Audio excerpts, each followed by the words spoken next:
lost tonight, and that's good news for these two teams. Tonight, it all starts again, and a place for the World Bowl is the aim for the Rhine Fire and the Scottish Claymores. The two teams met in Murrayfield on the opening day of the season. It looked good for the Rhine Fire when Gino Torretta threw a 49-yard touchdown pass to Darren Pointer. That gave the Fire the lead. It looked bad for the Scottish Claymores, but Arden Krzyzewski had a chance to win it. A 37-yard kick, but it's wide. The Fire hold on. Jim Kreiner can't believe it. And Scotland get off to a losing start. And it was a losing sequence that was to continue for Kreiner's men. They finished up the first half of the season 1-4. Rhine only just better, 2-3. But you can put those away now. Those figures count for nothing. The second half starts today. Everybody's at 0-0. And a place in the World Bowl very much up for grabs. And ironically, Arden Krzyzewski is in this game, but not in a Claymores uniform. He was cut by the Claymores on Tuesday, and he was picked up only last night by the Rhine Fire. He'll handle kickoffs and punts, but I don't think he's going to fancy punting in this weather. It's not very good. They were looking at a lot of wind and a lot of rain. That's held off, but it's still blustery and chilly, Mike. That's right, and we keep saying that the weather could help Scotland if it gets bad, but really for them the test is going to be if the weather stays the way it is, they have to put the game together. Well, Jim Kreiner has done quite a job rebuilding this team's morale this week. They were shattered by that 11-10 loss to London. It really hurt this team. But they're back together again, and Galen Hall, well, he's done a pretty good job all season of keeping morale good. He's a kind of player's coach, and they love him. You look at that kick going wide in the opening game, and you just wonder if the kick had been good and Scotland win the game by a point, what a difference it might have made. Sean Connolly, number 1, will kick off for the Scottish Claymores. Jeff Parker and Tyrone Johnson are the deep men for the Rhine Fire. A game that these two teams simply have to win. Connolly gets it off. It's a high kick that's going to be fielded at around the 18-yard line by Jeff Parker, who breaks one tackle but is downed at the 33-yard line. But straight away the Rhine Fire will take over in pretty good field position with Gino Torretta, the former Heisman Trophy winner, at the controls. He's had a patchy season for the Rhine Fire so far, just 56% completion rate and 6 interceptions. He's got to be more consistent, but he is definitely the leader of this Rhine Fire unit. The man from the Detroit Lions. First down, the ball spotted at the 33, and the give straight away is to Ronald Williams, who picks his way up for good yardage up the middle. Brian Jones and Alan Young converge to stop him, but straight away the Fire open up with Ronald Williams on the ground.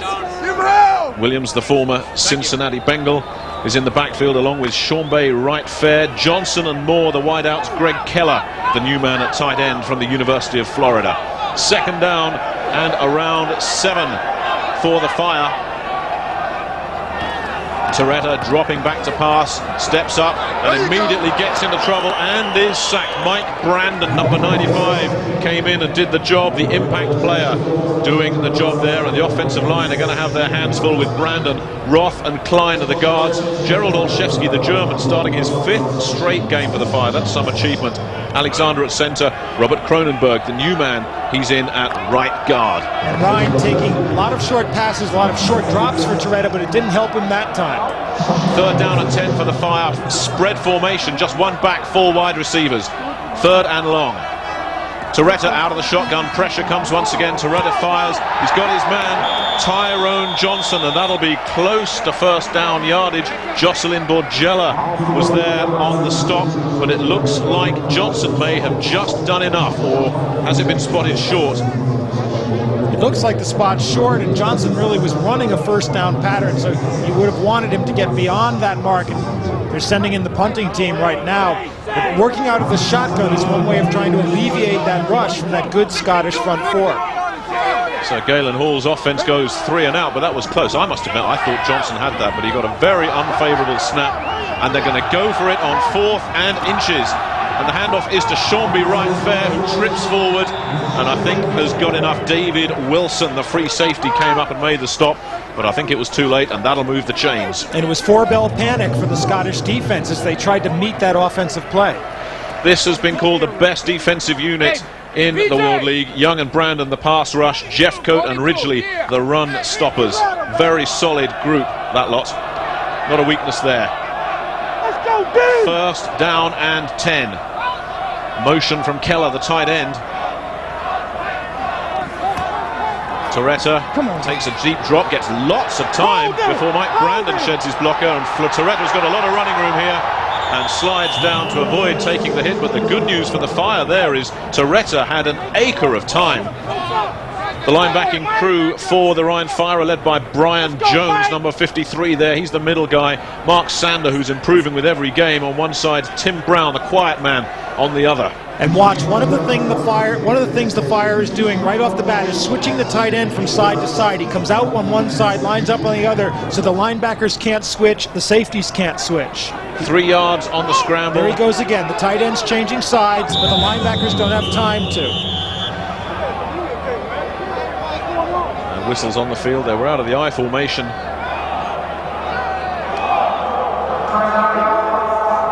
First charge, team timeout. When you get into this profession, this coaching profession, you dream of someday being able to lead your team out to play a Super Bowl. Now all of a sudden it's there. You have that opportunity. It's really a feeling that you can't describe. It's just such a feeling of contentment. NFL Sunday Ticket. Up to 13 NFL games each Sunday. To sign up, call DirecTV at 1-800-781-4DTV. Let there be football. A coach running out of hope. I can't win with these guys. A boy searching for a future. Dad, when are we gonna be a family again? When the Angels win the pennant. And a team whose only prayer is, God, maybe you could help him win a little. Holy cow! How do you do that? No one can see me or hear me but you. We got Angels helping the team. Angels in the Outfield. It could happen. Now playing on DirecTV.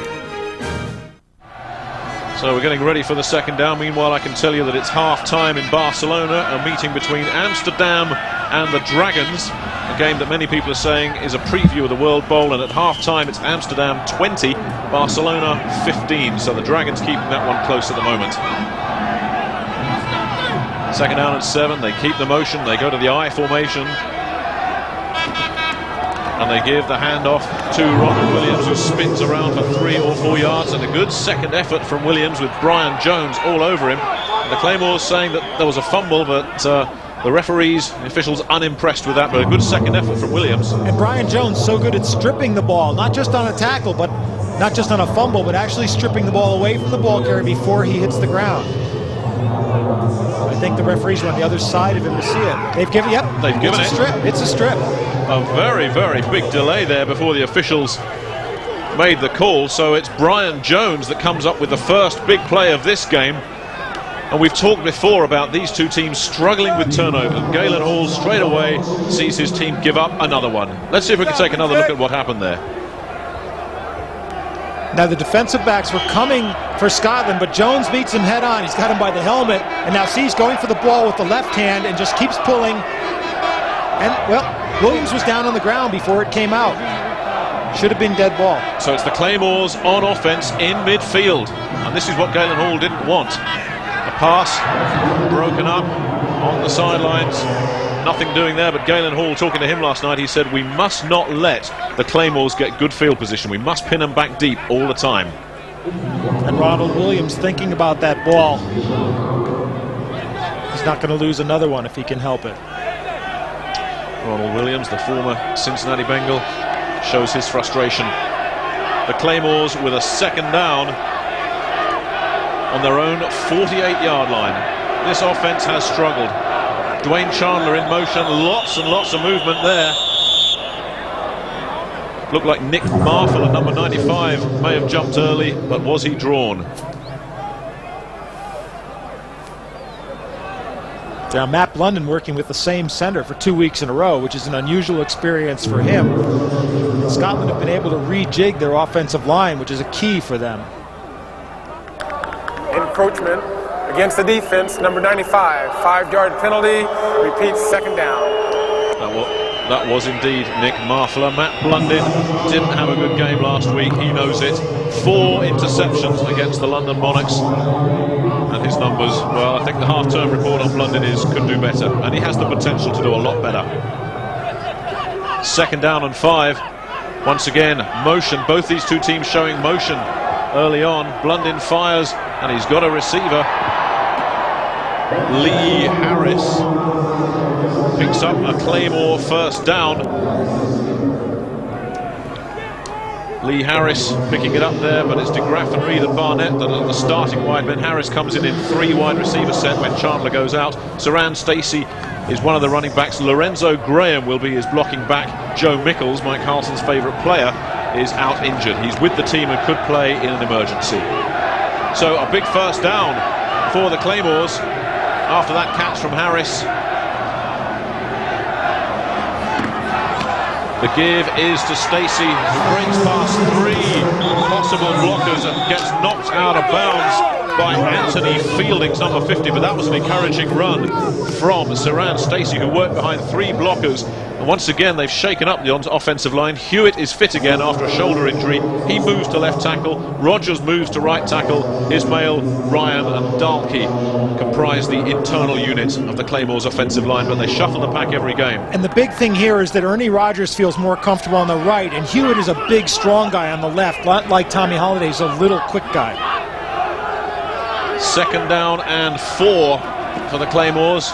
And once again, the Claymores looking to keep it on the ground with Stacey, who is met by Matt Gay. Leroy Smith slowed him up, and Matt Gay, the strong safety, came up and made the hit, and Stacey felt that. And a good sign for the Claymores is Stacey's trying to turn that corner. He did it the first play. He didn't do it on that one, but he's really getting out there quickly. Arthur Bussey and Joe Soimalo on the ends for the defensive line. Marfler and Carl Dunbar from the Arizona Cardinals in the middle. This line has just achieved 6 sacks between them. They need to generate more of a pass rush. No gain there for Saran Stacey. Brings up 3rd and 4. The Claymores looking to go on top early. Blundin is nailed, throws it away, and a dropped ball. Anthony Fielding's had pretty good coverage, and they got past pressure there. Junior Tagoi came in and just nailed Blundin and forced him to throw. And you asked for pass rush, and they got it. It's from the left of your screen now. Blundin's back there. He's taking the look. There's the receiver, but he can't get rid of it. It comes a little late. He's lucky to get the ball there. They almost thrown right to the linebacker. Means the first kick for the new boy. And what a long one this will be. 45 yards. Eminently kickable for Sean Conley, the new man. The snap is good, the hold is good. Is it long enough? It is. The Claymores break out on top early. And what a boost for the Scottish Claymores. They're coming out on the field. Now they've got the kicker. So Sean Conley gives the Scottish Claymores the lead. They lead it 3-0.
This month, Direct Ticket invites you to get into the swing of things with 2 of the wettest and wildest selections to ever hit the beach. Forget about who's watching the Bay. You'll be watching the Babes in this behind-the-scenes comedy send-up. Cut! That was beautiful. That was perfect, you guys. Well, Bikini Squad. And join Pamela Anderson for the year's most revealing look at the world's most beautiful women. Pamela Anderson hosts The Girls of Eden Quest. It's fun in the sun this month on Direct Ticket. You're looking at the new kicker for the Scottish Claymores, Sean Conley, who's already proved his worth, nailing a 45-yard field goal with ease. And there's the man he replaced. Cut on Tuesday after kicking just 2 of 7 field goals. and picked up straight away by the Rhine Fire, where he will handle punts and kickoffs. What a coincidence. Connolly gets off another short kick. Jeff Parker once again fields and will look to give the Rhine Fire good field position and takes it to around the 28-yard line. The scoring drive for the Claymores, 6 plays, 52 yards, just over 2 minutes in terms of time of possession.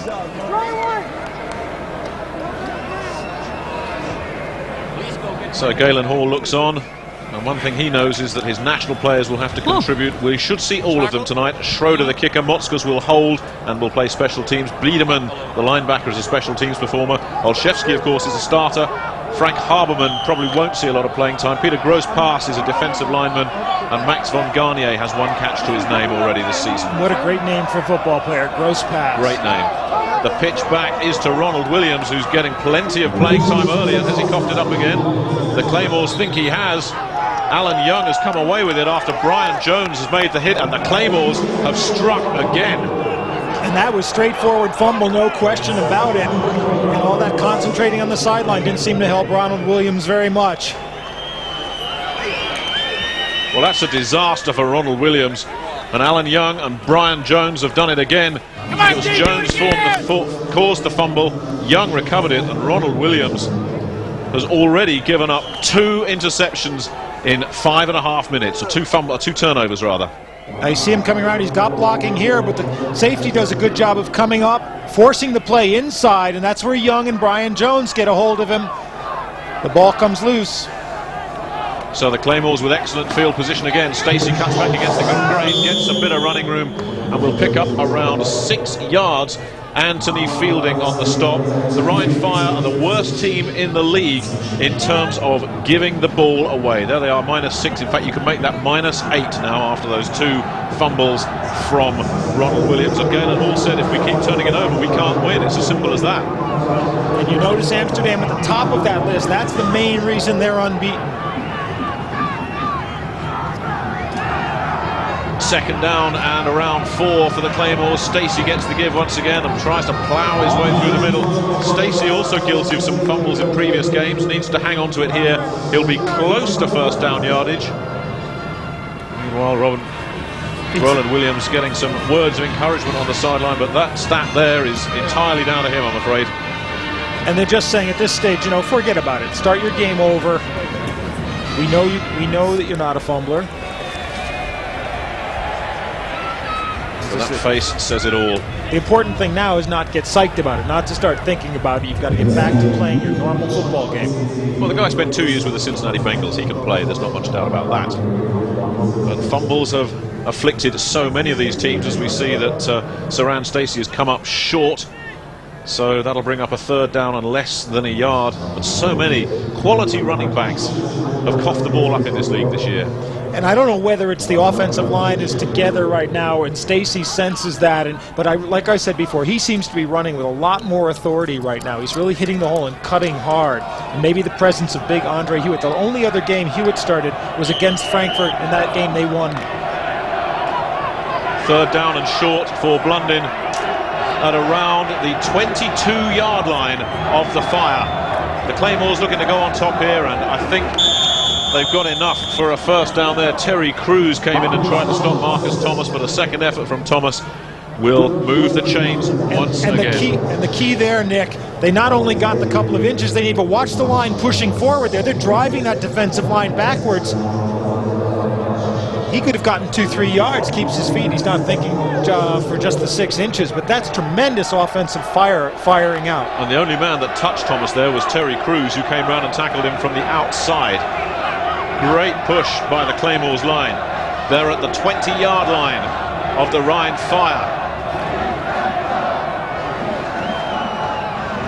And only a couple there for Saran Stacey. Arthur Bussey was in on the stop, along with Carl Dunbar, number 78. A nice job by Carl Dunbar. But the thing that's impressive about this by Stacey is that he hits the hole and it wasn't there and he moved out. And they're stopping him now, but sooner or later you break that. You get past that first man and then you're in for big yardage.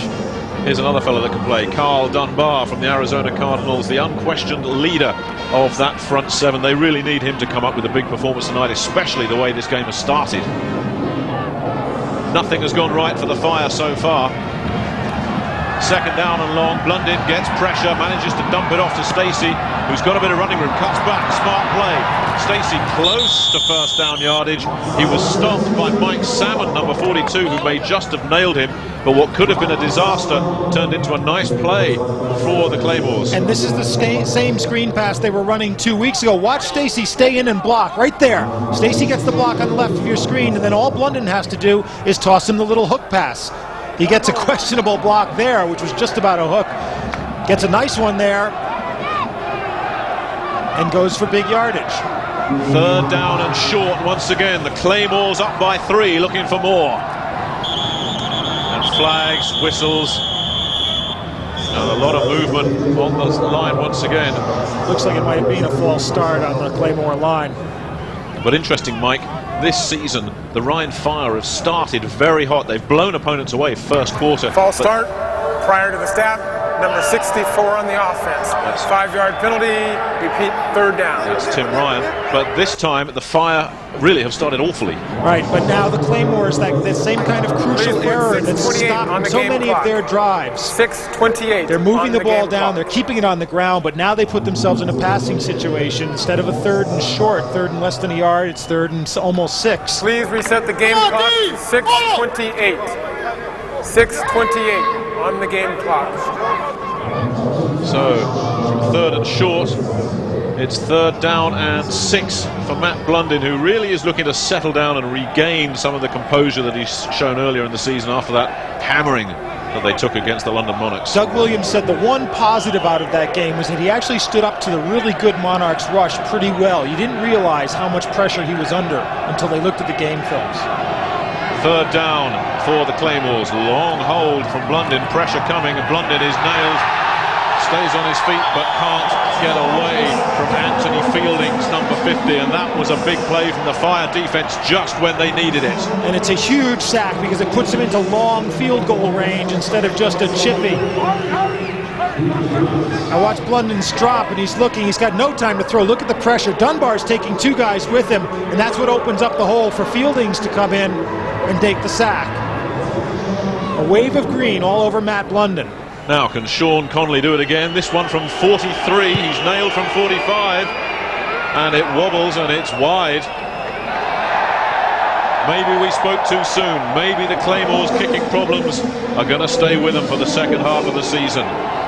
So the Claymores had a chance, but Sean Connolly's kick went wide. It remains 3-0 Claymores. Sam used every wall in the house for a backboard. He looks just like me anyway, so I think he got that from me. He can do that maneuvering and get by. I like to see Kenny when he steals it. He can steal a ball. 58 feet out. Swish. Makes me feel 10 feet tall just to talk about him. Kenny would get it. Guess he got it from his mother. These drug cartels represent a clear and present danger to the national security of the United States. It is my duty to report this matter to the Senate Oversight Committee.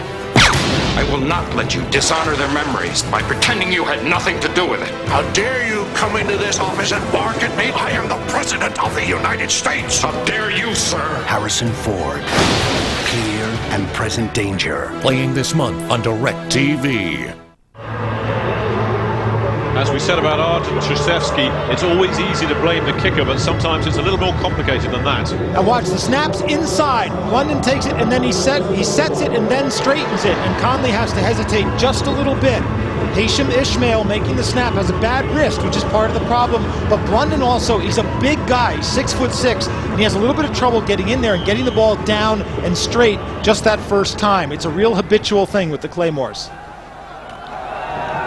So the Fire have done a pretty good bit of damage limitation and all kinds of pushing and shoving going on there. They were manhandling Greg Keller, the tight end, with that pass bounced out of his hands. Greg Keller's just been introduced to Brian Jones and BJ's unique form of patter after each play. Well, that's the kind of patter that will draw you a 15-yard penalty if you're not careful. This defense has got to stay disciplined. 2 big turnovers already for the Claymores, but just 3 points to show for it. And Ronald Williams is still out there, number 26. They've kept faith with him. Second down. Toretta gets pressure, goes down. Gerald Jeffcoat, number 99, got through and nailed Toretta.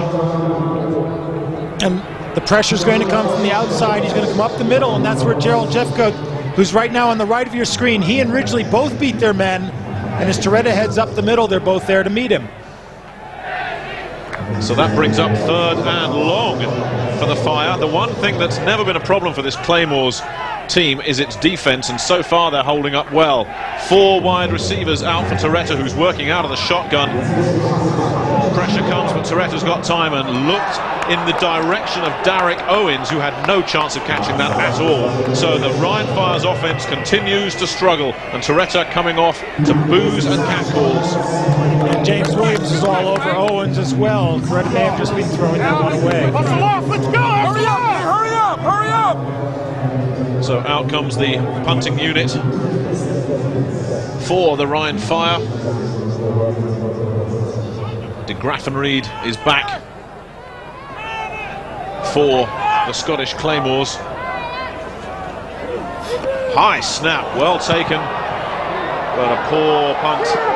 And a flag comes down very late in the backfield, and that's been down at the 48-yard line of the Claymores, but there is a flag. Mike Carey will be pressed into service once again. And Andy Kelly did a nice job of taking that ball and then getting it away. The backup quarterback who has had to handle the punting duties as well, and I wouldn't be surprised if we saw Krzyzewski soon. Ineligible receiver downfield on the kick, number 55 offense. Basically what that is the interior lineman cannot release from the line of scrimmage until the ball is kicked. They can't go downfield to cover the punt until after it's kicked. Ineligible downfield, number 55 offense. That penalty is declined. Well, not surprisingly, that's been declined. This is week 6 in the World League. A lot of action coming up next week as well. The London Monarchs have a tough one. They're in Catalan country to take on the Barcelona Dragons. Tickets available on the Barcelona hotline. It's the second leg of the Frankfurt-Rhine derby. Rhine won 21-20 first time, and Amsterdam are up next for the Claymores, and that will be tough. So first down for the Claymores, in good field position once again. They give to Marcus Thomas, who slips and is nailed by Leroy Smith. Carl Dunbar in on the assist as well, and maybe a yard for Marcus Thomas. And what we saw against London was that Scotland tried to get their offensive line, the quick guys, especially Ishmael at guard, outside to block where London's defensive ends are smaller. Now, against Rhine, we saw they were getting some drive up the middle. They don't necessarily have to go outside each time. So for the 3rd time in the game, the Claymores starting off in very good field position. Galen Hall was concerned about that. Second down. Blunden drops, fires, he's got a man, he's got a first down. It's Lee Harris once again. Terry Crews comes up and makes the stop, but another big first down from Lee Harris. Harris runs a simple turnaround pattern, and Blunden's looking for him all the way. See, he takes the long drop, 5 yard, back, Harris gets it, and then just shakes off the tackle and goes. It's the 3rd time they've run that play, and the 1st time it's really worked. So a couple of catches there for Lee Harris. He's only got 3 all season, but getting a bit more playing time in favour of Tim Barnett, who struggled with injuries. The pitch back is to Stacey, who works behind one blocker and picks up 3 or 4 good yards there. Maybe a few more for Stacey. This offense is now starting to balance the run and the pass, and they've got the Fire off balance. Second down. Last week, Saran Stacey had his biggest game as a Scottish Claymore, 96 yards. Don't forget that London have struggled to stop the run this year. But nevertheless, impressive numbers from Stacey and a good start from Blunden. He's completed 3 of 5. Once again, the give is to Stacey, who turns and will pick up maybe a yard. Not a lot doing for him there. Joe Soimalo stayed at home. Carl Dunbar in on the stop as well, and we're calling Dunbar's number just about every time at the moment. And that's what they need from Carl Dunbar, because he really is the leader of that defensive line for the Rhine Fire. Not one of the game's big talkers, Carl Dunbar. Unlike some of his colleagues on the defensive line, there's Nick Marfolo, one of 4 Hawaiians on the defensive line. The Fire show blitz on 3rd and 3. Blundin pump fakes, goes the other way. He's got his man.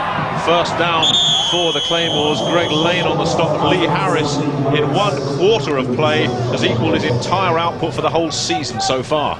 And they weren't going to Lee Harris after the first quarter last time because he had a pretty awful start to the game. This time they come back at him, and it's working really well. They're working on Mike Salmon, who's playing cornerback. He's a safety by trade. He's not really a one-on-one coverage guy. 3-0 here late in the first quarter. I'll give you some news about what's happening in Barcelona in just a moment. First down for the Claymores, looking for more. They've got great field position again. Blundin fires, got his man. Alan de Graffenried makes his first catch. Pickup of around 3 in Barcelona. It's the Dragons leading Amsterdam 26-20. Jay Walker to Tyree Davis. And de Graffenried fell on that pattern. It was a timing pattern, and Blundin threw it anyway, and de Graffenried got up and made the catch. Vaughn Bryant made the stop. So are Amsterdam heading for their first defeat of the season? They're already in the World Bowl. I wonder if they're suffering a psychological letdown because of that. A lot of time to go there. Second down, fumble. Flags came down before the snap. And certainly the Fire was showing blitz, and maybe somebody moved on the Claymores offensive line. And certainly also someone from the Fire was over when the ball was snapped, but there may have been movement. Blundin looked like he was pulling away before the snap, which may have drawn them. Leroy Smith, one of the outside linebackers, he was certainly coming. Offsides by the defense, number 79. 5-yard penalty. Repeat, second down. Joe Soimalo, the defensive end. What number? Hey. Well, there's a stat that Galen Hall won't take too much comfort from. More penalties than anyone else in the World League. And now second and extremely short, which is a great down when you're close to the goal line. You have a lot of freedom now to do whatever kind of play you want. The ball inside the 15-yard line of the Ryan Fire, second and short. This is really a throwaway. They can do, as you say, Mike, virtually whatever they want to do here. Just plow it over for a first down or maybe go for the end zone. Blundin drops and it's looking for the end zone indeed, and it's almost picked off. They played ping pong with it. De Graffenried never really had a look at it.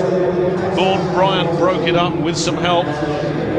And he had de Graffenried for just an instant, but Blundin didn't see the safety coming over to help out. De Graffenried's coming from the left and cutting. You see the safety in the middle of your screen, tracking Blundin's eyes the whole way, and he's at the ball. Matt Gay, the free safety, before anybody else. Mike Salmon in there as well. But that was the giveaway play. It's still third down and short for the Claymores. And they go conservative this time, and they give it to Lorenzo Graham, number 33, who doesn't do a lot, but when he does, it's effective. And then you called it a throwaway down, and that's exactly what it was. Matt Blundin almost threw the ball away, but they were lucky. They kept possession, and then they get the first down. So now they're back with a first down just outside the 10, so they can actually get another first down before they have to score. The Claymores need a break, and they need it on offense. It's a long time since they hit 6. You have to go back 2 full games. They were blown out by Amsterdam, and then they lost to London. They haven't scored since they won in Frankfurt. Will they do it again on German soil? The give once again to Lorenzo Graham, who steps outside and gets a block. And Terry Crews trips him up, but a good 4 or 5 yards from Lorenzo Graham, and that will do it for the first quarter. A good one for the Claymores. They've dominated it, but they still lead by 3. We'll be back for the start of the second quarter after this. You're watching the World League live. I think the initial hit is still pretty much coached the same way, in that you have to approach him facing the numbers and then wrap him up, and then if he slides one way or the other, it becomes an arm tackle. But you're also taught to get in there and to try to strip the ball carrier of the football. And I think defensive coaches are stressing that more and more. NFL Sunday Ticket. Up to 13 NFL games each Sunday. To sign up, call DirecTV at 1-800-781-4DTV. Let there be football. There's a place near you where the mountain climbers never touch the ground, where the bodies are made of iron and the bikes of titanium alloy. It's Performance Bicycle Shop with over 6,000 square feet of high-tech cycling gear. But if you go, bring a stump-jumping spirit and your Visa card. Because at Performance, they take cycling to the extreme, but they don't take American Express. Visa, it's everywhere you want to be. There are those who go flat out just for the fun of it, and those who don't. When you go after it like this, you work up a thirst.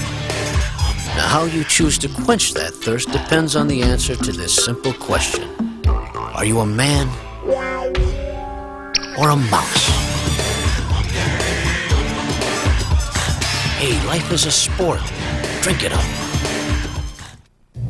2007, Los Angeles.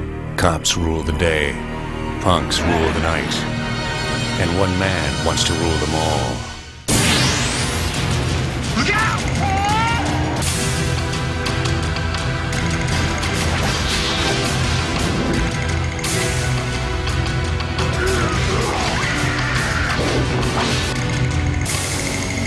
Double Dragon on DirecTV. Welcome back to the Rhine Stadion. The Fire getting smoked here by Scotland, 3-0, and it's been all Scotland in that first quarter. 5 first downs as opposed to just 1 for the Fire, and the Claymores looking to punch it in. They have a second down at around the 6-yard line. But this offense, it needs a break, it needs a confidence booster. Will they get it on this drive? Blundin stays in to finish the drive off. Not much doing there, a short yardage gain. Anthony Fielding's on the stop, but Saran Stacey took quite a hit. And Carl Dunbar is the guy who made that on the bottom of that pile, hitting Stacey the first time. He kept going, got the yard out of it, but it's so crucial for Scotland right here to come out with points from this situation and really, with a touchdown more than a field goal. They've dominated long stretches of games without getting anything to show for it. Doug Williams going crazy on the sidelines, the offensive coordinator, the former Washington Redskin quarterback. And the play clock now is down below 10 seconds. Matt London's going to have to take a timeout. We saw Alan de Graffenried racing off to the sidelines there, and I think that's what had upset Doug Williams, that the wrong personnel were in place. And how often have we said it in the past that all these teams in the World League, they struggle with this play clock, especially the offenses. One thing is when you know what you're calling and what personnel are supposed to be in, then they should be in. And if there's someone sending in a play, then the personnel has to come with it. Well, the Fire are losing here early days, of course. They've had an up and down kind of season. They beat the Claymores, a game they could easily have lost. London simply overwhelmed them 23-7. And they could have beaten Barcelona. There was a 2-point blocked kick return that was the difference there. Then they won against Frankfurt. Frankfurt went for 2 points late on and didn't get it. And then they got thoroughly beaten by the Amsterdam Admirals. Meanwhile, a similar story for the Scottish Claymores, that results that could have gone other ways. They could have beaten Rhine, they could have beaten Barcelona, they beat Frankfurt, they had no chance against Amsterdam, and really, last week against London, anything could have happened in that game. Anything did happen in that game, really. It's one of the things about the World League, though. We've seen so many close games. There isn't a lot in it between most of these teams. Amsterdam has clearly been the class of the league in the first half, but the other teams have been very, very equal. Interesting stat on the Claymores offense. They've run 12 plays, they've passed on 8. And Matt Blundin has closed in on around 50 yards passing, but they're clearly setting out to establish a running game here. And the Rhine Fire defensively are 5th against the run. I don't have to remind Kevin Porter back in the studio that it's London propping up the league in that stat.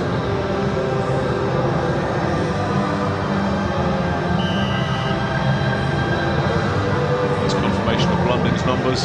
When you say close to 50 yards, you mean close to 50 yards, Nick? Only 2 yards short. My unofficial stat keeping there working out pretty well. Here's a big play right now for the Claymores. 3rd and 3. They need to convert.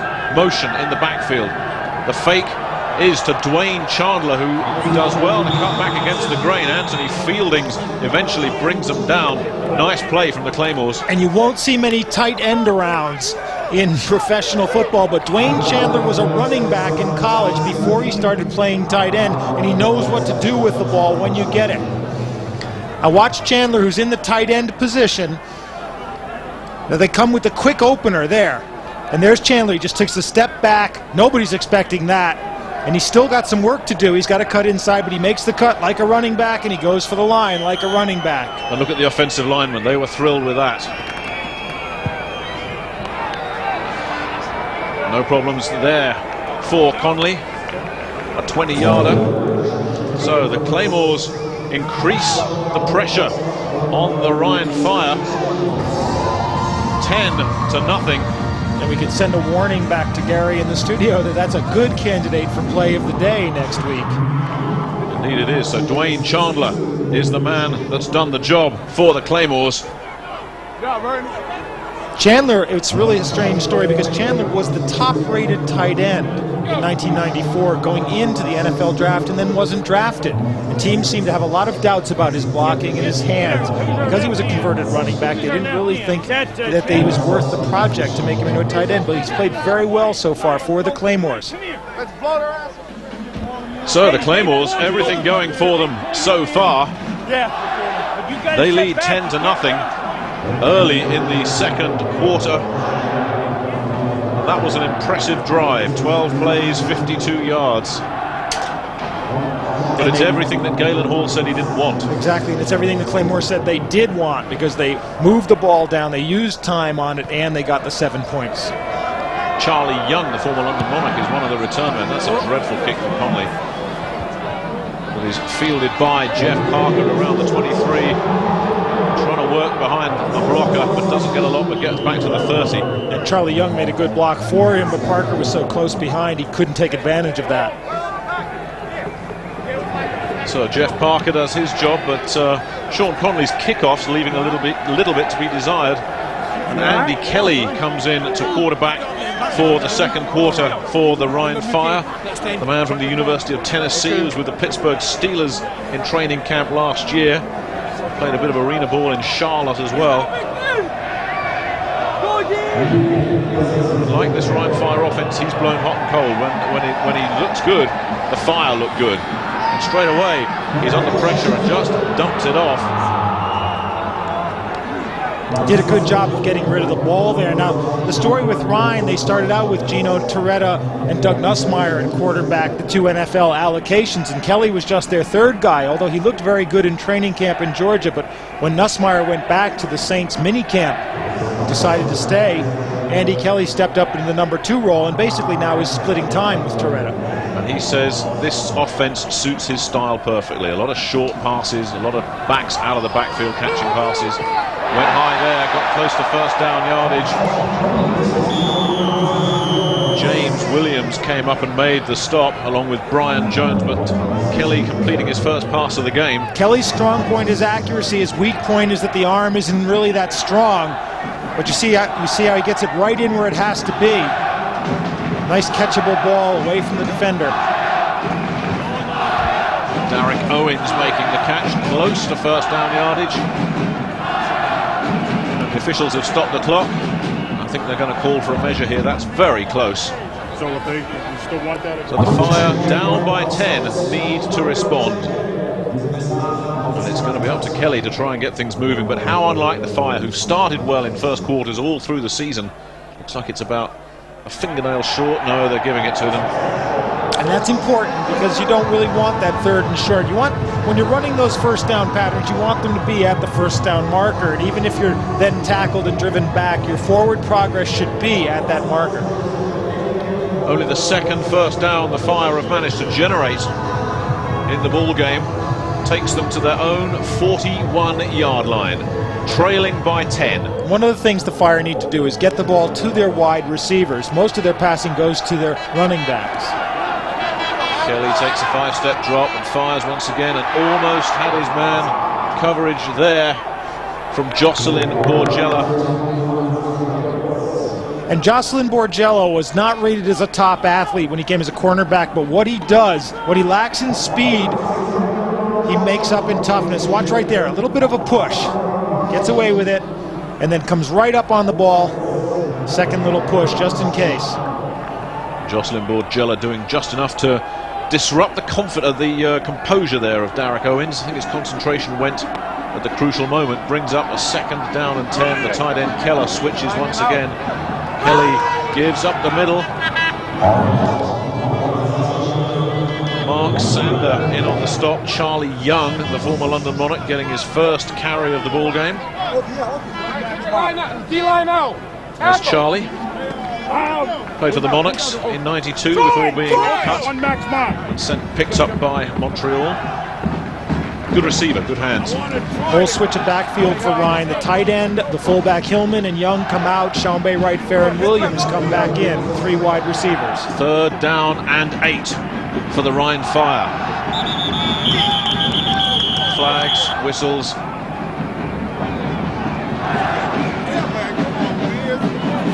The inevitable conference between the officials. False start prior to the snap by the offense. Number 55. 5-yard penalty.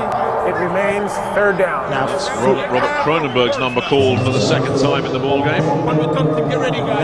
That's thinking about the guy who's coming on you. And he's got big Gerald Jeffcoat on him. Fast swim, Gerald! Fast swim! Let's go out! So that makes it 3rd down and 13, and a definite passing down now. Kelly out of the shotgun. Puts it upstairs, looks for his man, but no chance at all there. I think we saw the weakness of Kelly's arm going for the long one there. That was not going to be caught by any stretch of the imagination, and James Williams had pretty good coverage as well, and Kelly looking frustrated there. And when the ball goes up like that, all James Williams has to do then is run alongside, because once you go for the ball, he goes for it as well. It makes the coverage easy. Kelly stays in to punt, so they're not using Arden Krzyzewski just yet. Krzyzewski literally only joined this team last night. Kelly's average as a punter is only 32 yards, so they really would like to get somebody with a bit more foot in there. A low punt. It's taken at around the 22-yard line.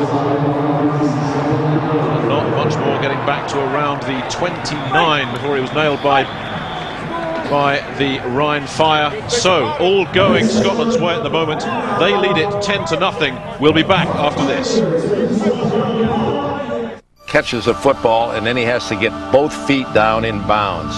It's an art peculiar to the National Football League. Who was the best at that? Raymond Barry? Oh, there's no question. You know, Raymond was such a gifted receiver that he spent endless hours practicing this routine of getting he called it the toe dance. NFL Sunday Ticket up to 13 NFL games each Sunday. To sign up, call DirecTV at 1-800-781-4DTV. Let there be football. Hey, 49er fans. Your team just completed a record-breaking season. Player of the Year Steve Young and Jerry Rice paced the league's best offense, while Deion Sanders tightened up the D. Together, they won an unprecedented 5th Super Bowl.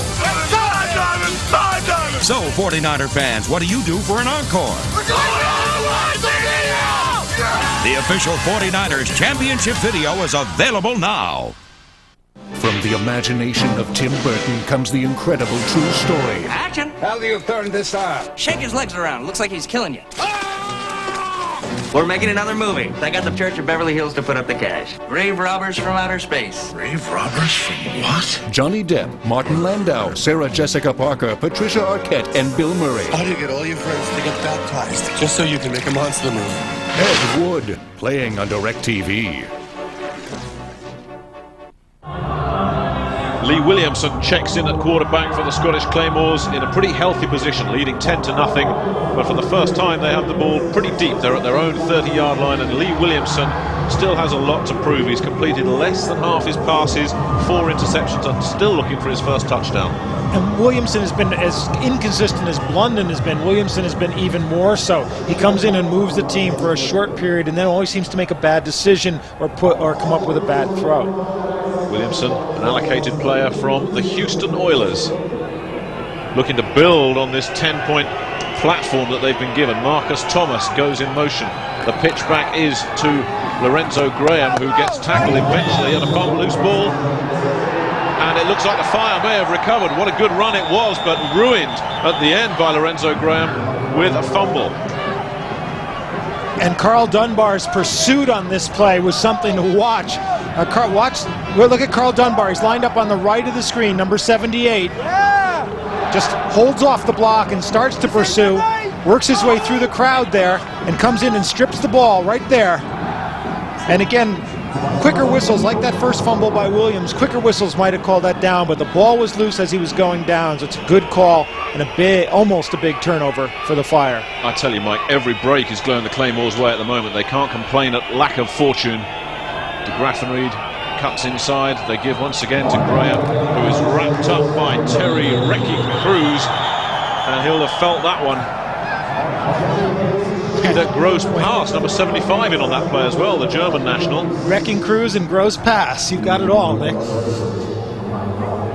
There is Terry Crews out of Western Michigan. And Terry Crews was a defensive end in college, making the transition to linebacker, where he's got the build for a tremendous tackler and good pursuit. That was the same kind of play they ran the tight end around off, that quick counter with one man hitting the line quickly and the quarterback faking the pitch, in that case, outside. 3rd down and short for the Scottish Claymores.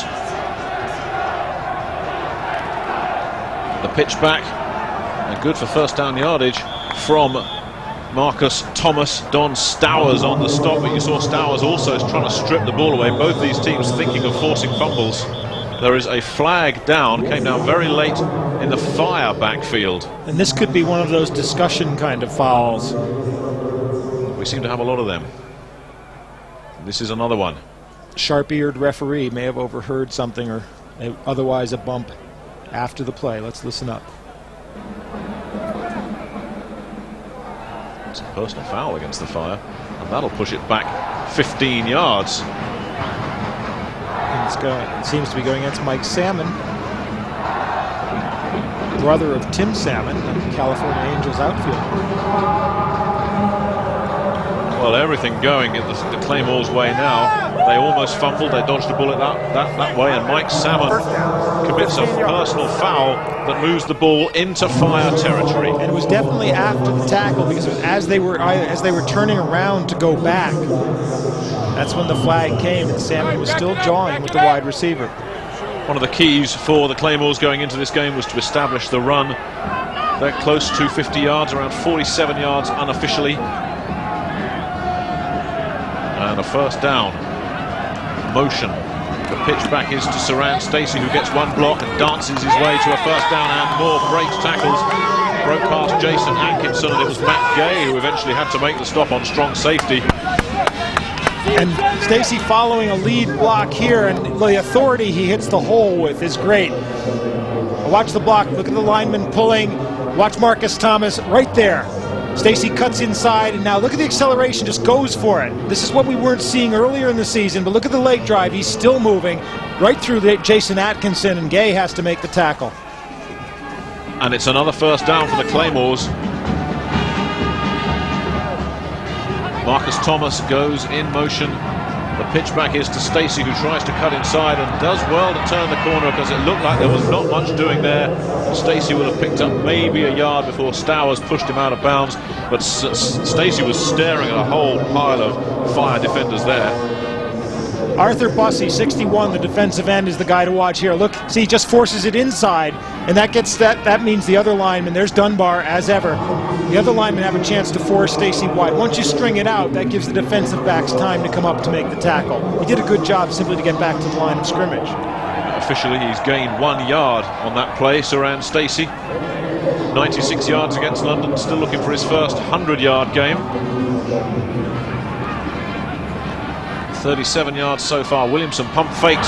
Bussey puts the pressure on, and Williamson coughs it up, and it's picked off. Credit that one with Arthur Bussey. I think Jason Atkinson or Leroy Smith may have intercepted it, but Bussey lowered the boom on Williamson. And he hit Williamson just as he let it go, and the ball went straight up in the air. He's going to come from the right of your screen. Arthur Bussey, the defensive end, just overpowers the tackle, takes the inside route, hits the arm as the ball's in the air, and Atkinson, center field job, comes down with it.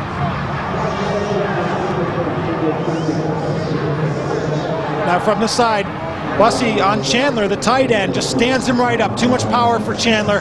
Stands him up, heads inside, and Williamson's down. Arthur Bussey celebrates that one. Big play from the right defensive end. The first turnover of the game for the Claymores. It'll go in the stats as Jason Atkinson's interception, but it was Arthur Bussey that made it. So the Claymores staying with Andy Kelly, who straight away gets his receiver. That was Rod Moore. Jocelyn Borgella on the stop. Moore had a very quiet game so far. And what they need to do, as we said, is establish to the wide receivers, and the easiest way for them to do that is to go to them quick. They really respect the Scotland rush, so they're going to throw a lot off of short drops. There's a stat that tells its own story. Scotland totally outgaining them in terms of yardage and in time of possession, and with a 10-point lead as well. Ploughing his way through the middle, looking for some tough yards there, was Charlie Young, number 33. Alan Young, no relation, made the stop. And again, the switch now. One setback for wide receivers. Tight end, fullback, and running back all come out.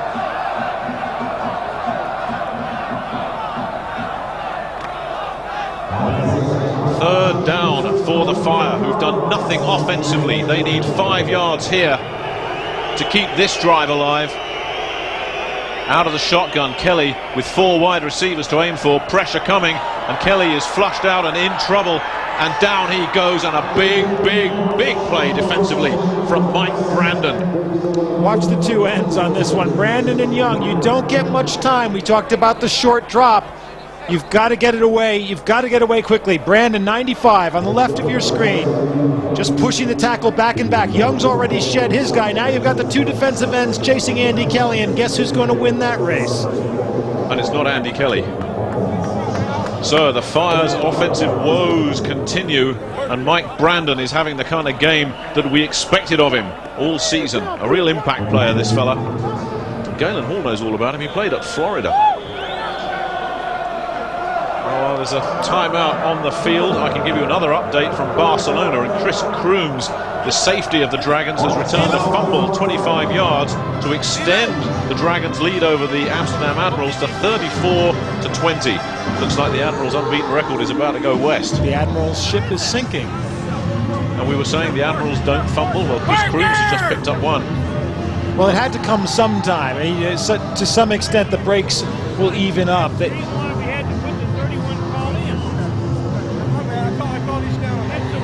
Scottish Claymores, we built this line-up coming in to the game. Those numbers tell a tale. Alan Young and Mike Brandon with 7 sacks between them. But the importance of Jeff Coden-Ridgely can't be overstated either.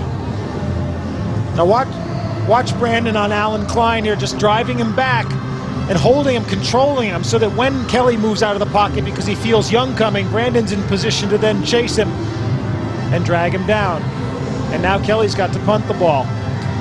But what we're saying about the turnovers, Amsterdam was the team that got everything together first. They were playing well. They have a nice, simple offense that they control well. It doesn't lead to a lot of turnovers. The other teams are starting to work their way into their games now. Injuries have hurt a lot of people. If someone can stay healthy for the last 5 games of the season, they're in a good position to do something. So Doug Williams and Jim Kreiner have had a lot to celebrate so far. A couple of early turnovers, a big sack there on Andy Kelly. And the Claymores should take over in pretty good field position once again, with a 10-point advantage. 7 minutes left first half. De Graaf and Reed and Stacey are the deep men. And flags come in. It was the left guard of Ryan Olszewski who moved when they're faking the rush in the defensive line. Look at bewilderment there on the face of Anthony Fieldings, number 50. Trying to say nothing to do with me. But yet another penalty against the league's most penalised team. And I may have been unfair to Olszewski because I was looking at position, not player. False start prior to the snap against the offense. Number 60, 5-yard penalty, remains 4th down. It is against number 50, Anthony Fieldings. We think that's taken. Watch on the right side. He's in the left guard position. There you see him move. That was what the penalty was. It wasn't Gerald Olszewski. Lorenzo Graham pointing the way. That was him. That was him. And you notice how Lorenzo Graham's in that tackle position. You see Ben Torriero there, number 44. He's in on specials. The man from Glasgow. So Kelly now punts from his own end zone. They think about coming after it, and Kelly gets off a good punt that is fielded at the 35 by de Graffenried, who gets past the first man and the second, and will be close to midfield. Good return. A flag goes in late, but a good return from de Graffenried. The flag's down by the line of scrimmage, which is either the ineligible man downfield or somebody holding up on the outside too far downfield. But nice kick by Kelly, but it outpaced his coverage. And there's the illegal man downfield called once again. A second one of the game that's being called. You cannot release in the interior line until the ball is kicked. You can't go down and cover it until the kicker actually boots the ball. That's there was an ineligible downfield kick, number 55, offense. The 5-yard penalty will replay, 4th down. Offensive linemen hate hearing their numbers called because it always means it's a penalty against them, and we've heard 55 called 3 times in this first half. And Cronenberg, as we said, played his way into the starting lineup after he was signed midway through the season. He's not having the good game so far today. This makes Andy Kelly's job even tougher because it goes back half the distance to the goal. He's going to be punting now from the back of the end zone, and if they had wanted to come last time, they could have. It was there for the taking. That kick was blockable. So the pressure now really starting to tell. Kelly's 8 yards deep. A bad snap, and he's in a lot of trouble. He can barely take more than a step and back. The Claymores are all over this one. They want it. Flag comes down. I think the Claymores are going to get called on that one. It's fielded by de Graffenried at the 45, but there is a flag down. De Graffenried breaks through one tackle, gets close to the 33, but a flag came down, and the Claymores were pinning back their ears on that And one. I think they faked one time too many on that one, trying to draw another offside penalty.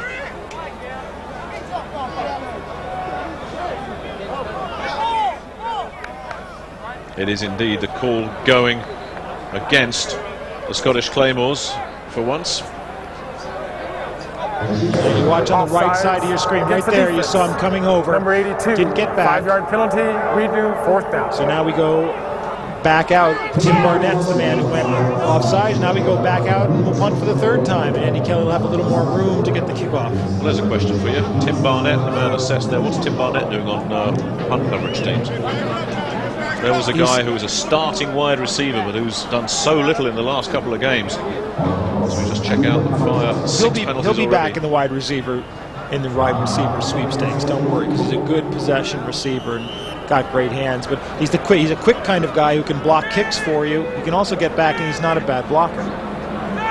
Kelly still in his own end zone and maybe getting a tired leg now. Gets off. Pretty wobbly kick that de Graffenried fields at the 45 and gets inside the 40 before he's finally pushed over by number 52 Leroy Smith. So the Claymores will get good field position, and de Graffenried, we haven't called his name too much this game. Last game we seem to be calling him on just about every play. 163 all-purpose yards. He was kicking, he was doing just about everything. And he kicked the first field goal he tried. He just stepped up and booted it through. Then it was a penalty. He had to do it again. He started thinking about it. None of the next 3 went through. But you have to wonder if maybe he was just trying to do a little bit too much, because he actually dropped a couple of passes that you really wouldn't expect him to drop. He missed a punt, which are all concentration things. And maybe he's just trying to do too much. Well, he did his job there. Lee Williamson, who was picked off on his last drive, gets excellent field position inside the fire 40. Motion from the Claymores. Both these teams have used motion on offense in this game. They play it safe, they keep it on the ground, and Saran Stacey shows a clean pair of heels before being tripped up by Anthony Fieldings, and that's a 1st down. And Stacey's getting good blocking, and he's taking advantage of it. And watch on this play how low he keeps when he runs.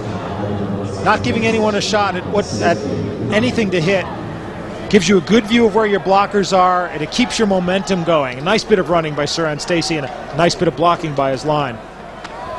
Stacey over 53 yards so far. And there's more to come, you sense. 1st down, Claymores at the 27-yard line. De Graffenried is the man that gets the ball On the reverse, de Graffenried, first down yardage, and eventually tripped up. Another well-worked play. Number 29 came up and made the stop, Vaughan Bryant, but de Graffenried was well set up on that reverse. Now we had the tight end around, and this is the real end around. De Graffenried comes in motion and then just takes off. And now you see the depth of that pitch. That's what makes this work, because Sumalo's there, but because de Graffenried's so far back, he can use his speed to get around Sumalo and to the outside. It's a dangerous play for that reason, but de Graffenried had enough depth to be able to avoid Sumalo and get the big gain. So, another big offensive play for the Claymores, who are starting to click. The pitch back. And inside the 10 and picking up another, close to first down yardage. Anthony Fielding's coming in and making the stop, but Saran Stacey is working over this defensive front seven of the Rhine Fire. And now watch the lead block that Stacey gets. He comes, gets the pitch, and right there, cuts down Matt Gay. Stacey makes the cut, and Barnett holding up 42 in the defensive backfield, Mike Salmon, but Stacey can't get inside of that, but another big gain. Well, they wanted to generate some running yardage, the Claymores. They've done that to very good effect. Saran Stacey picks his way for a couple. That'll be short of first down yardage. Joe Soimalo, number 79, in on the stop. Leroy Smith adding some assistance. And you see how they're mixing it up on the ground. They just decide to try the middle there because they've gone wide right and then they went left. But now they come up with a third and short. The Claymores ahead by 10 after the touchdown run from Dwayne Chandler, and this is the kind of offensive output that Doug Williams has been looking for all season long. And Jim Kreiner said before the game, it's all keyed by your offensive line. Third and short. Dwayne Chandler goes in motion. The pitch back is to Marcus Thomas, who gets the first down, but is stopped almost immediately. Terry Crews came up from outside linebacker, but it looked as if Graham got the first, or Thomas rather, got the first down. And he got it again. He got the good lead block and made the cut in there, but Crews came up really quickly to close that one down. In fact, they've not given it a very favorable spot at all. It's going to be fourth down and around a yard to go for the Claymores. Crews did a heck of a job there on the stop. That was all tackle. And the offensive unit staying in. The Claymores looking to put this game on ice, going for it on 4th and 1. And it looks like they've got it, and they're in once again on 4th down. Saran Stacey turns the corner and goes in from 4 yards out, and the Claymores are hot tonight. And they take it wide, and Saran Stacey gets the blocking he needs. He goes in standing up on that one. First down, touchdown, and a 16-0 Claymore lead. Well, Jim Kreiner knew how important this game was for his team, and they have responded magnificently. They talked all week about how they'd rebuilt their morale after the low of last week against London. And if they were feeling any residual effects of that, they'll have wiped those out now. 16 points. This will make it 17. Another bad snap, but it's well handled by Blundin, and Conley gives him a little shake of the hand to thank him. And it's the Rhine Fire in deep trouble.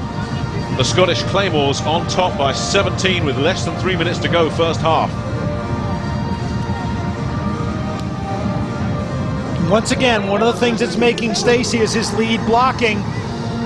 Right there's Crews is being held up, and when he shakes the first block, he makes another one, and there's Barnett. And Barnett just holding off, and Salmon saying, he's holding me, he's holding me. Let's take another look and see. See, Crews is in the defensive end spot there. The tight end has him, now the back has him, and as he turns the corner, Barnett is just pushing Salmon out of the way. Salmon's crying for the holding call, but it's not going to come, and Stacey's in the end zone.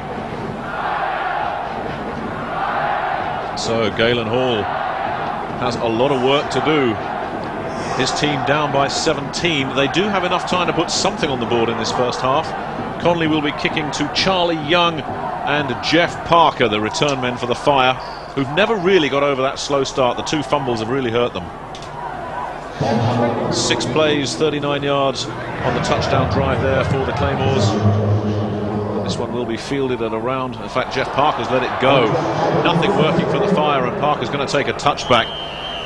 When you're in trouble, nothing works. When it rains, it pours, and it hasn't rained here. The sun, in fact, has just come out. It's actually getting pretty pleasant in the Rhine Stadium, but it's pouring for the Rhine Fire.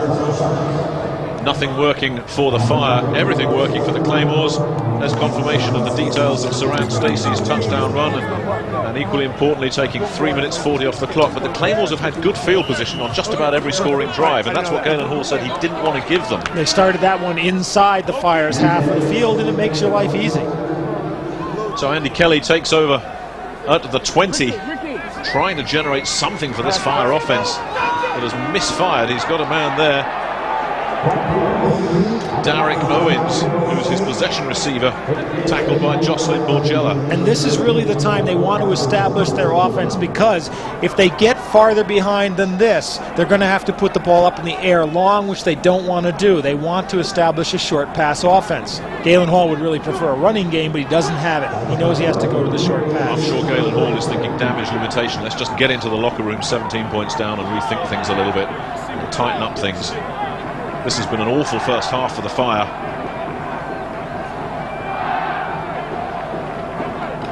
Kelly on second down and short.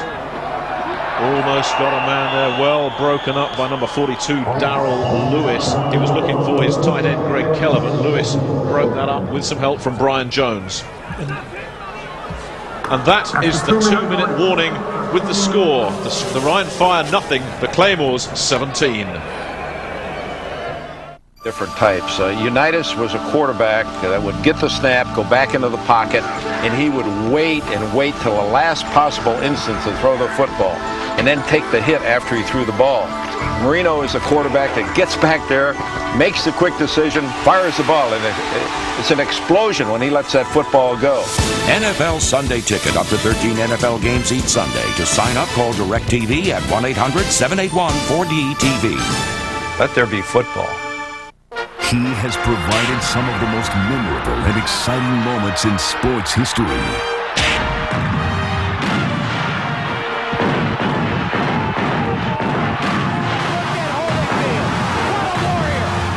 On May 20th, the Warrior, two-time world heavyweight champion Evander Holyfield returns to the ring. Live on Channel 101, Saturday, May 20th, 9 p.m. Eastern, only $29.95 on Direct Ticket. 17-0 here in favour of Scotland over Rhine. Gino Torretta doesn't look too concerned. The Fire starting quarterback in Barcelona is boiling up in the fourth quarter. It's the Dragons 34, Amsterdam 27. Will Fura has thrown a touchdown pass. Hold those obituary notices. But here, the writing on the wall for the Fire. Scotland outgaining them 17 points to nothing, and 18 minutes 48 seconds time of possession against 9:16. And if Jim Kreiner was going to say how I want to win this game, that would be the way to do it. Saran Stacey, 62 yards rushing. Third down, they've got to convert this one. They do. They keep their drive alive. Sean Bay Wright fair, looking to try and generate something for the Fire, and we have an injured player down. Looks like it might be Mike Alexander. And we're almost at the end of the first half. The Fire still have not crossed the 50-yard line. They've not been in Scotland's territory. In fact, they've not been close. Mike Alexander, who's been injured earlier in the season, had a torn left bicep muscle. Says he's 100%. Now what's likely to happen?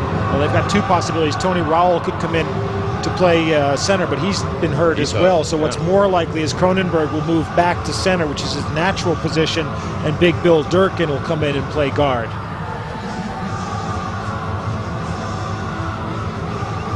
Now watch the center, Alexander there.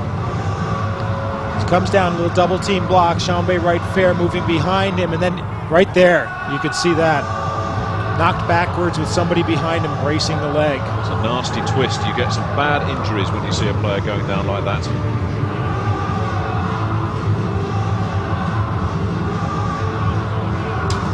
Mike Alexander, well and truly shaken up.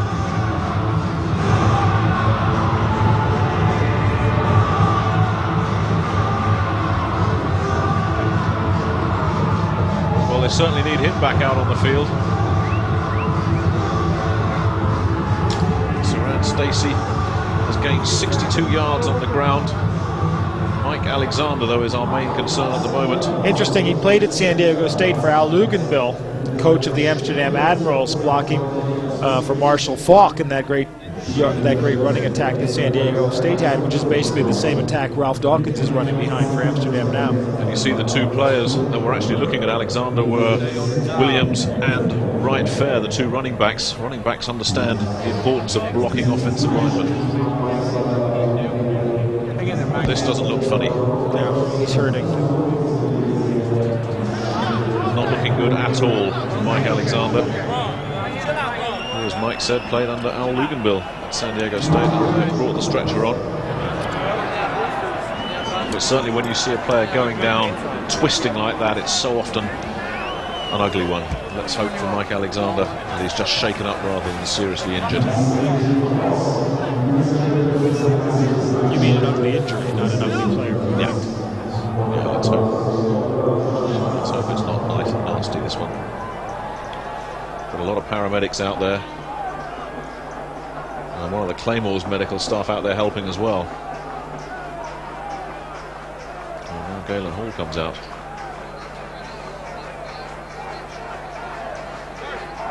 Well, Gino Torretta has also been banged up. There's a deep thigh bruise for him. They don't know yet whether he will return or not. Certainly doesn't seem to have his pads on under that hooded garment there. No, and he won't have to put them back on until after halftime, since Andy Kelly's going to take the team through the rest of this half. Really, they want one quarterback to come out and establish himself here, take control. An injury like this doesn't help you at all. As the left leg of Mike Alexander has been completely strapped up. Well, while Alexander gets attention, just a chance to remind you of what's coming up next week. Barcelona at home to the London Monarchs. Everyone's looking forward to that one. Always special when those two teams meet. Good rivalry, that. The all-German derby goes into round 2. Frankfurt v Rhein. Rhein won it 21-20 here a couple of weeks ago. A thriller that was. Frankfurt say they want revenge. Make sure you're at that one if you get an opportunity, if you're in the Frankfurt area. And the Amsterdam Admirals, who are losing in Barcelona at the moment, they host the Scottish Claymores, and that'll be a real test of this new-look Claymore team. So Alexander coming off, and we'll try and bring you a report on him if we can later on. So more problems for the Rhine Fire, for whom absolutely nothing has gone right this first half. They now have to shake up their offensive line with the absence of Alexander. And it looks like what they've done is move Tom Roth to guard and put Jose Munoz in and tackle on the left side. First down for the Fire, 1:40 left first half. Kelly fires, gets a man, Ronald Williams, who is nailed immediately by Brian Jones and Mark Sander. But they got the pass off, and the clock, though, continuing to run. And it'll be a second and around 5. They're still in their own territory. They've yet to get in to Claymore territory this half. High snap out of the shotgun. Kelly fields it, gets some protection, goes on his toes, will pick up a first down. Smart play from the quarterback. Jocelyn Borgella came up to make the stop, but a lot of running room there for Kelly, who says he doesn't like the scramble, but that was easy for him. Didn't have much choice there, and you see the problems. Cronenberg having to snap for the shotgun on the second play that he's taken at center in this game. Out of the shotgun once again, Kelly with some time, just manages to get it off. He's got a man there into Claymore territory for the first time. Owens on the catch, Mark Sander on the stop. And Andy Kelly is moving this Fire offense at last. And boy, do they need to put something on the board here. First down, and smart play from Kelly, stopping the clock, just grounding the ball, 36 seconds left. And no lack of enthusiasm. The Rhine linemen were downfield and lined up before anybody else on the field was. Kelly could barely keep up with them. They were down there so fast. A nice throw by Kelly. He had a lot of time, good protection from the line, which is basically makeshift at this point. A good job all around. Even when you've had an awful half like the Fire have had, what kind of psychological lift would it give them to go in with 7 points on the board at halftime? Oh, it's huge, especially the touchdown, but even the field goal at this point, because you're back in the game, and in the second half you can come out and play your kind of game. You're not having to play catch-up the way you would if you go down 17-zip. 4 wide receivers for Andy Kelly. The pressure comes. Kelly gets it off. And he had to get rid of that early because the pressure was coming. James Williams had pretty good coverage, but Kelly did well just to get shot of that because Alan Young wanted a piece of him. And they also brought Corus Irvin, the 5th defensive back, from a linebacking kind of position in on the pass rush. So they really had 3 guys on Kelly as he let go of the ball. Well, they want to try and get some more yardage here on 3rd down. This is a 50-yard kick from here if they have to go for the 3. Kelly out of the shotgun once again, pressure coming. Kelly has to get rid of it early once again, but he's got his man. Smart play from Kelly. And that was a nicely designed pass play because you had a cross by the 2 receivers so that one was running interference for the other. Johnson ran the cross and that opened it up underneath him. And Kelly stopping the clock once again. But Kelly looks very cool in this hurry-up offense. Now take a look at the bottom of your screen. You'll see this pattern which is designed to get that ball to the open. 83, Tyrone Johnson runs his pattern. Here's the out. He delays it. See what he does? Which leaves enough room for Rod Moore to make the catch and get the 1st down. And one more step, Moore would have stopped the clock. Kelly 6 of 16 since coming in in relief of Gino Torretta, getting extended playing time possibly if Torretta is not fit enough to return. 2nd down. And they look once again. Darrell Lewis had pretty good coverage, or Corus Irvin rather. And that at least stopped the clock, the incomplete pass. 11 seconds left. The Fire desperate to put something on the board here. And that one was basically designed to try to get the ball to Pointer and hope he had a step and could turn the corner on Corus Irvin, but it wasn't. Just didn't work that way. Well, the fans getting behind the Fire here. They've not had much to shout about so far. 4 wide receivers stay in. Andy Kelly stays in the shotgun. 3rd down, 11 seconds left. Here come the Claymores. Kelly's got a man, has he? No, it's broken up. He was looking for Tyrone Johnson, but Jocelyn Borgella managed to break it up. And Rod Moore was alone in the middle of the end zone.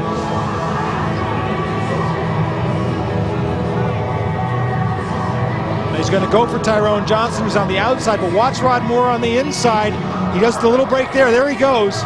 And Kelly was looking. They read the look by Kelly, but if Kelly just looks the other way, Cohill, who doesn't have much lateral movement because he's nursing an injury, would have been hung out to dry. Andreas Schroeder from the Berlin Adler Club will try a 37-yard field goal. And Andreas Schroeder has put the Rhein Fire on the board with 2 seconds left in the 1st half, and that will give this team something to build on.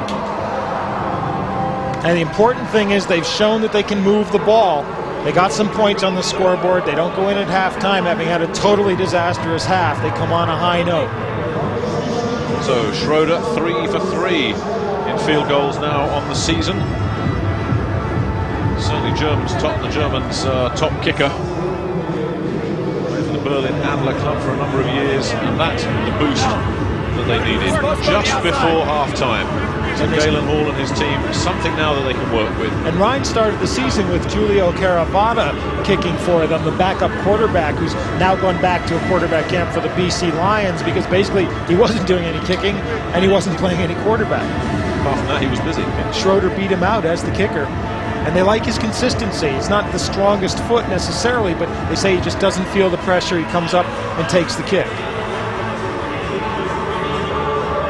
12 plays, 80 yards for that 37-yard field goal in under 3 minutes for Andy Kelly. Andreas Schroeder will kick it off to Graffenried, is back deep, little squib kick. It will go out of bounds at around the 30-yard line. That'll be a penalty. They'll have to re-kick that one. Interesting to see Ben Torriero, number 44, in the up-back position for the Claymores. And Ben was headed for that one. First down. He was sensing, I've got a ball here. They're just going to take the ball with the penalty from where it went out, because you're not allowed to kick the ball directly out of bounds. And so they'll get one play from the 40.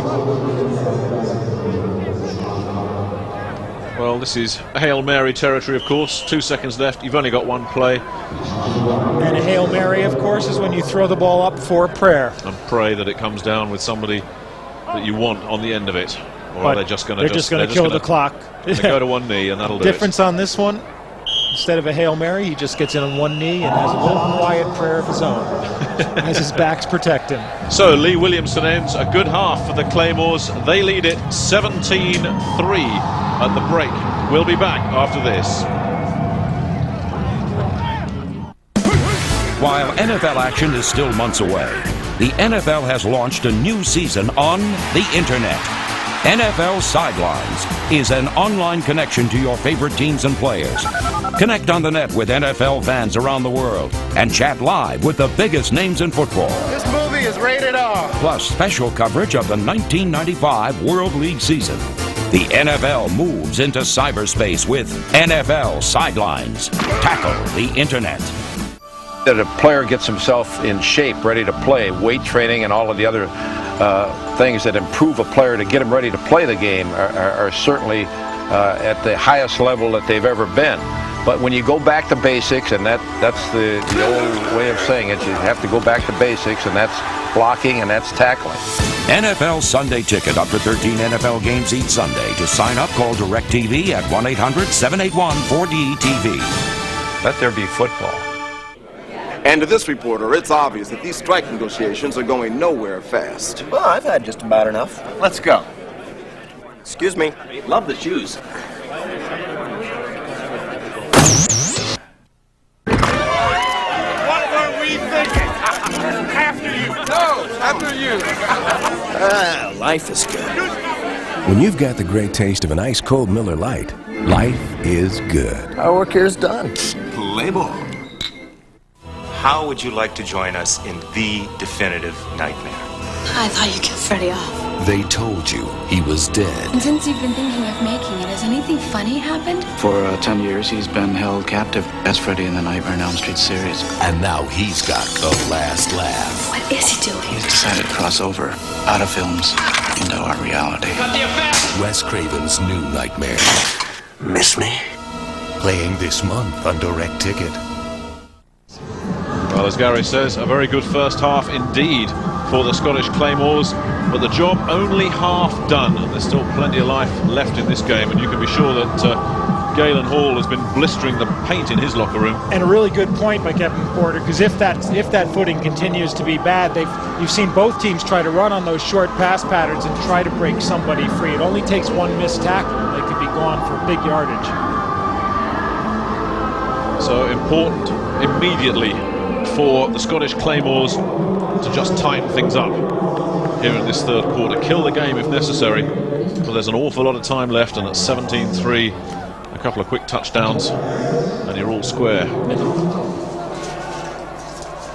And we talked about a couple of quick touchdowns, how important that was. Amsterdam scored a couple of quick touchdowns to level it up and take it into overtime. We'll tell you what happened after the kick, which is fielded at around the 10-yard line by De Graffenried, who gets some good blocking, eventually running in to number 50, Anthony Fieldings, but a good return from De Graffenried takes it to the 35, and Amsterdam, who came back from 34-20 down to level it up with 3 seconds left, have won it in overtime. There's the halftime numbers from this game.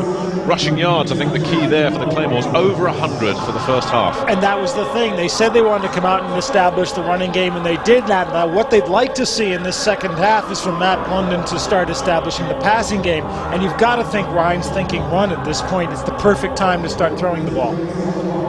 So Amsterdam moved to 6-0, and they did it on the back of Kelly Sims' interception return for a touchdown. That Amsterdam defense coming up big once again. Matt Blundin back at the helm for the Claymores. First down, they keep it on the ground. Marcus Thomas gets a couple of good blocks, shows a good bit of outside speed as well, and will pick up close to first down yardage. Don Stowers pushing him out short of the first down. And you know, we were wondering about Salmon on the individual coverage at the cornerback, but one thing we didn't mention is the other part of the cornerback's job is to come up and close down those sweeps, and that's the really tough thing to do. And Salmon, who's used to playing safety where you don't normally have to do that too much, seems to be having a tough time of doing it. Second down and 2 for the Claymores. Dwayne Chandler just shifting the tight end. The pitch back is to Saran Stacey, who gets close to first down yardage, and with the help from his blockers, manages to pick up another Claymore's first down. Flags come in late. And they're really doing a job of getting drive in that offensive line, because Stacy ran up behind his own blockers, and then again, human wave, they just got another 3 yards.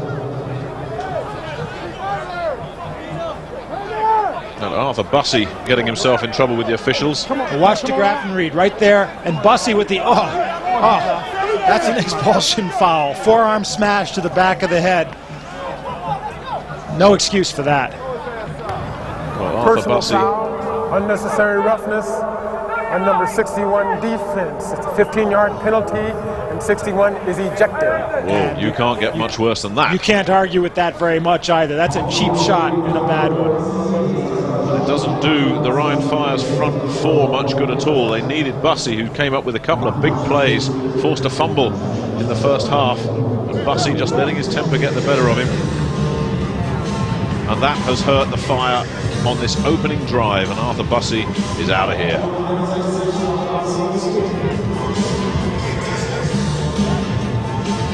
And that's not the kind of way you want to start the second half for the Ryan Fire. You do want to get the guys fired up, but that just lets the wind right out of your sails. Just a loss of temper. A little bit of explaining there as to what was going on. The Bears is a free agent in '94, Arthur Bussey, but he'll take no further part in this game. And as Mike says, you can't argue with that. So after the 15-yard penalty, a first down for the Claymores, who keep it on the ground, which has worked so well for them. Not that time. The Ryan Fire defense staying at home and turning it up a notch. Carl Dunbar, number 78, nailing Stacey with some help from Nick Marfler. And with Bussey out of there, Dunbar's role in the defensive front becomes even bigger than it already was. And it's a real problem for them now, because they really don't have the depth at defensive line that they might at other positions. Means Junior Tagoy has to come and step up big. Another one of the Hawaiians. Second down long. Blundin drops back, fires over the middle. Matt Gay broke it up, just stretched a hand in front of Dwayne Chandler. I'm not sure that Chandler would have made the catch anyway, but Gay made sure. And Chandler might have been there, but over on the side, Saran Stacey had drifted out into a little swing pattern and was standing all alone as the safety valve for Blundin was wide open.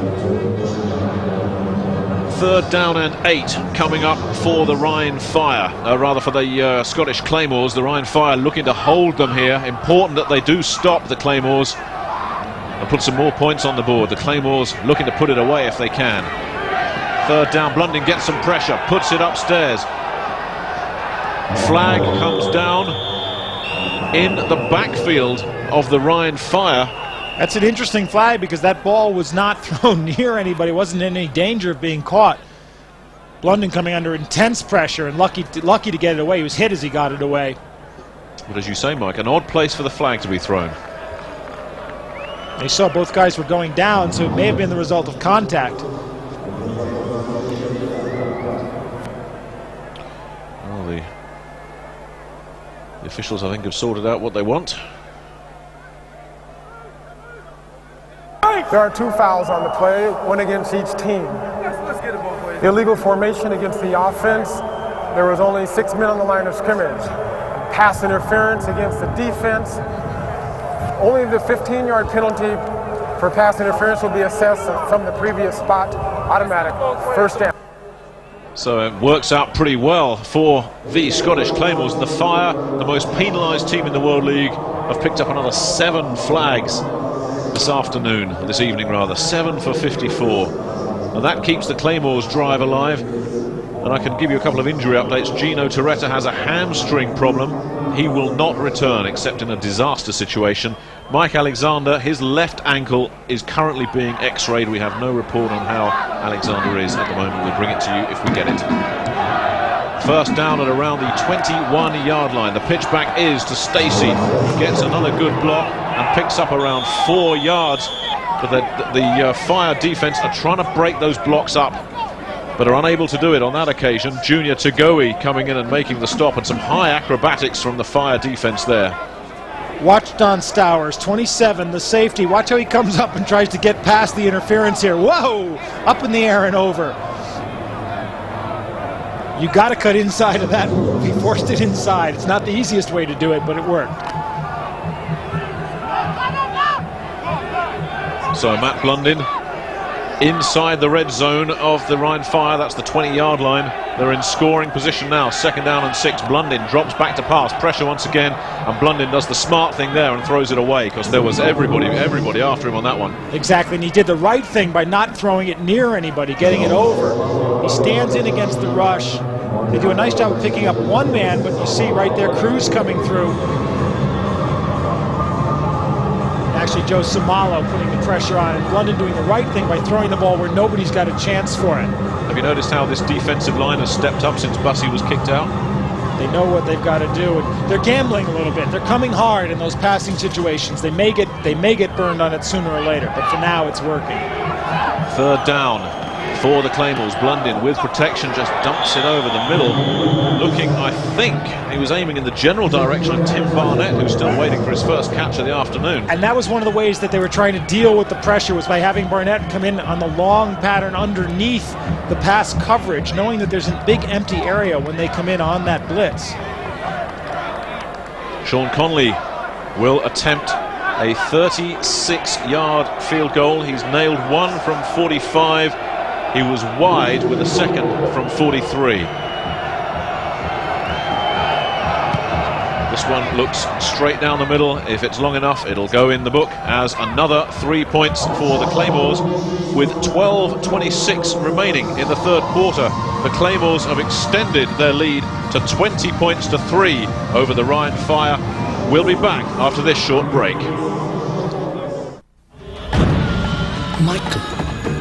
Michael Jordan. To find what you desire requires a great effort. You look thirsty. Gatorade? Thanks. I've come. I know why you have come. You wish to know the meaning of life. And? Life is a sport. Drink it up. That's what I figured. Sam used every wall in the house for a backboard. Yeah, he looks just like me anyway, so I think he got that from me. He can do that maneuvering and get by. I like to see Kenny when he steals it, so he can steal a ball. 58 feet out. Swish. Makes me feel 10 feet tall just to talk about him. Kenny would get it. Guess he got it from his mother. You can delegate it to your assistants and hope that they do it, but I've always paid a lot of attention to detail. I just feel that you can't let anything go unnoticed. You have to practice in order to expect your players to perform. So I try to put them in as many situations, game situations, as I can during the week in practice. NFL Sunday Ticket, up to 13 NFL games each Sunday. To sign up, call DirecTV at 1-800-781-4DTV. Let there be football. Somebody call 911! It's the story of a gridiron miracle. Where in the hell do you get off trying to put together another team? Were you Vince Lombardi all of a sudden? It's Pee Wee football. With a cast of small wonders who only have 2 weeks to learn how to pass, catch, Son, if you're gonna cheat, win. Block. Get the fear out of your eyes. Let's go. And kick butt. You got it, mate. Little Giants. Timmy, I'm not sure, but I don't think that goes there. Playing this month on Direct Ticket. Talking to Galen Hall yesterday, he said we must eliminate turnovers. They coughed up 2 on their first 2 possessions, and he said we must not give away too many penalties, and flags have come raining down on the Fire all evening. 8 for 69, and that has really hurt them. Scotland leading 20-3. Jeff Parker fields it at around the 18-yard line, cuts back, looks for some running room, gets no further than the 35-yard line before he stops. Another shallow kick from Conley, but 15 first downs now. A flag comes in very late, 2 flags in the Claymores backfield, well after the player stops. So more penalty flags down. And it's starting to get a little chippy out there, I think. Tempers are starting to shorten. 15 first downs for the Claymores, just 6 for the Fire. And we told the viewers on Sports Saturday when they came to us down here in Dusseldorf that mistakes, penalties, and turnovers were going to be the story of this game. They've been the story for both these teams through the first half of the season. Personal foul, unnecessary roughness, continuing action play after the ball is dead, by number 50 against Dusseldorf. 15-yard penalty, still first down. That is against Anthony Fieldings, the middle linebacker who shares time with Jason Atkinson. And you get the feeling that when things are going against you, you just kind of let rip. Frustration's the word for it. When that offensive line is pushing you backward and backward all the time, and there's nothing you can do about it, and then you get the penalty, the pass interference penalty, when you just think you've stopped them. It's pure frustration. So they're back at their own 20-yard line. Andy Kelly continuing. Gino Torretta not expected to return. They do have a third quarterback if they need him. John Gieselman. The pass over the head, and I think Greg Keller was coming in at it but had no chance of catching it with a little dump-off pass, which Kelly likes. But his numbers starting to go awry, although he did look good in the hurry-up drill late in the first half. Sometimes the hurry-up get you out of the bad habits you're getting into, because on that one what happened was he first looked at Keller, then decided to dump it to Williams, but because he was still thinking Keller, it was just too high and hard for Williams to come down with. Well, Kelly loves the short passing game, but they've got to establish something quickly. They're in trouble here, the Fire. Lots of movement on the line. Kelly, a little swing pass to one of his running backs, Sean Bay, right fair. Nailed by Mark Sander, number 54, but that is pure Andy Kelly offense. A little dump-off pass to a receiver out of the backfield. And it's going to be hard to establish comeback football when you're going like that, especially Scotland's going to overplay the receivers here now, thinking Kelly's not going to go deep. Well, the thing is, they gain 2 yards on the play. That's just not enough for the Fire. 3rd down and 8. Wright Fair, who hasn't had much to do this evening, is on the sidelines. Charlie Young is in at running back. 4 wide receivers out. Kelly in the shotgun. Pressure comes. Kelly has to get rid of it. And that was a pure pressure play from Mike Brandon, number 95. Kelly just had to unload. And I don't think anybody even touched Alan Young coming from the right side. Nope, not at all. Just right around the tackle it in. Kelly got it away quickly, which meant that no one could hit him too hard. Kelly stays in to kick it away. But 3 and out is not what you want if you're Ryan Fire at this point. And the Claymores, assuming they hang on to the ball, will get good field position once again. Alan de Graffenried will let it bounce. A very shallow kick, takes a nice fire bounce, but is still down at around the 37-yard line of the Scottish Claymores. Smart play by de Graffenried. No point in taking chances right now when you've got the lead and you've got good field position anyway. These two teams very much playing to type. Galen Hall was saying we'll pass first and we'll run if we have to. The Fire so far 21 passing plays, 8 running plays. The Claymores the exact opposite, 12 passes, 28 rushes. We talked about the importance of the Claymores running game. They've established themselves here this evening. Blundin hands off once again. Couple there, Leroy Smith coming up with Anthony Fieldings to make the stop, but Stacey picks up another couple of yards. Really, this would be, you'd like to see Matt Blundin come out right now in what is a running situation on first down and throw the ball, catch him off balance, not have to throw the ball when the rush is coming.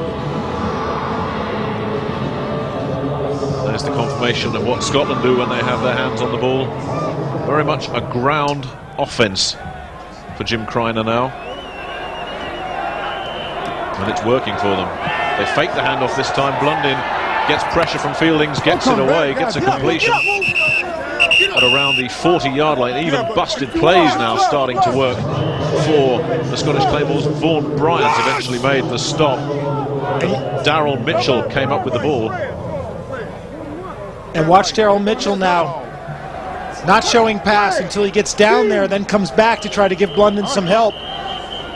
Gets the ball and then gets it caught a little bit. See how much forward progress they give him. Just a yard on the catch for Darryl Mitchell. You see how the play action got Blundin time to get the ball away. And the handoff up the middle, they attempt the draw play. Not much doing there. Carl Dunbar came up with another big tackle. He's had a good night.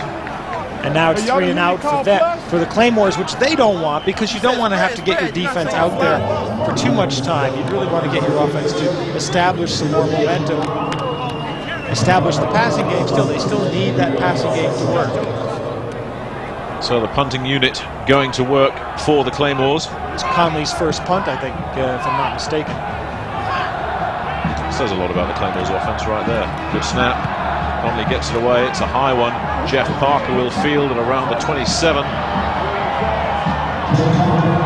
Trying to turn the corner, runs out of running room and takes it over the 30-yard line. Frustration there for Parker, who saw that he had some running room but just ran out of time. Jeff Graham eventually shepherding him out of bounds. Not a bad punt because it didn't have great distance but had good hang time, gave the coverage time to get down there. This is some of the action that was going on in the pre-game power party. These Fire fans enjoying the pre-game atmosphere of World League games, and 2 or 3 Claymores fans making an appearance as well, showing their colours. First down. Kelly hands off to Williams, who fumbles again. For the 3rd time, Ronald Williams coughs it up. He lost the last 2. Has he lost another? Darrell Lewis, the free safety, came up with it. And that ball just popped out like a gumball out of a gumball machine. It's not Ronald Williams' day. He's got some blocking there. There's a double team that he's moving behind. There is a hole, but it closes down pretty fast. Alan Young trips him up, and he loses the ball as he's going down. Nobody hit him on the ball. Well, he got away with it there. Second down. Kelly fakes the handoff, gets pressure from the outside, gets away, and overthrows his man once again. The offensive line of the Rhein Fire struggling with this pass rush. Alan Young doing the damage there. And what Alan Young is doing here is taking advantage of the guy who's come in, Jose Munoz, who replaced Mike Alexander. Munoz taking over at left tackle, and Young is taking him to school. Yeah, it's a good point that with Alexander out of there, they've had to revamp that offensive line. Big difference between going one-on-one with Tom Roth, who plays for the Saints, and one-on-one with Jose Munoz. 3rd down and 4. They show blitz, the Claymores, but Kelly gets it off. Quick short pass and out of bounds after a first down is Rod Moore, the possession receiver. George Coghill coming in and pushing him out, but that's just what the Fire needed. And you'll see how Kelly sees the blitz and knows he's got to get rid of the ball quickly, but there's going to be room to throw. Just quick 3-step drop. There's the out to Moore. That's how you deal with the pressure. But interesting to see George Coghill out there as we take a look at Rod Moore's details with the 49ers last year. Coghill playing injured. He's got a contusion just above his knee, which filled his knee with fluid. He can't really move laterally very well.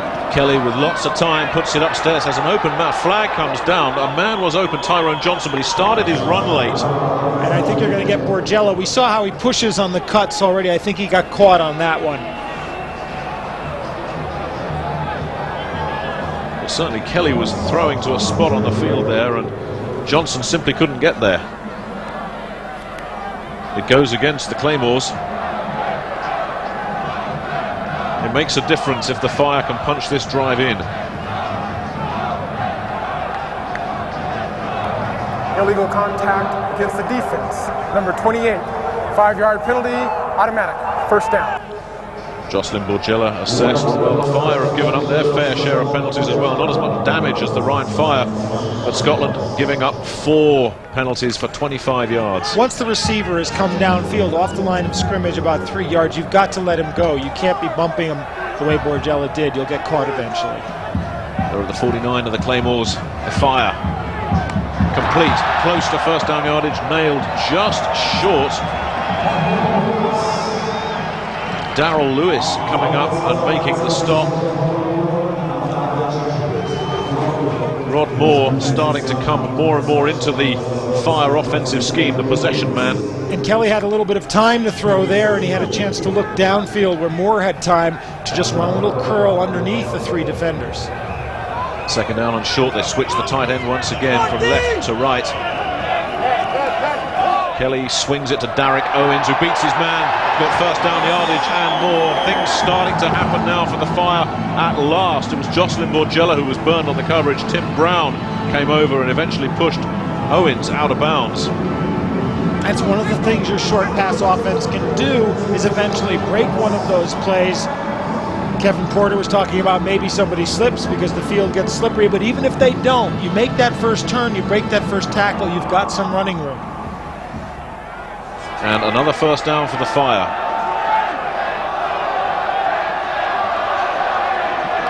Kelly feels the pressure, steps up, flushed out. Gets a little shove, but will pick up 5 yards. Brian Jones made him pay for it the hard way. But Andy Kelly showing good composure here under pretty constant pressure.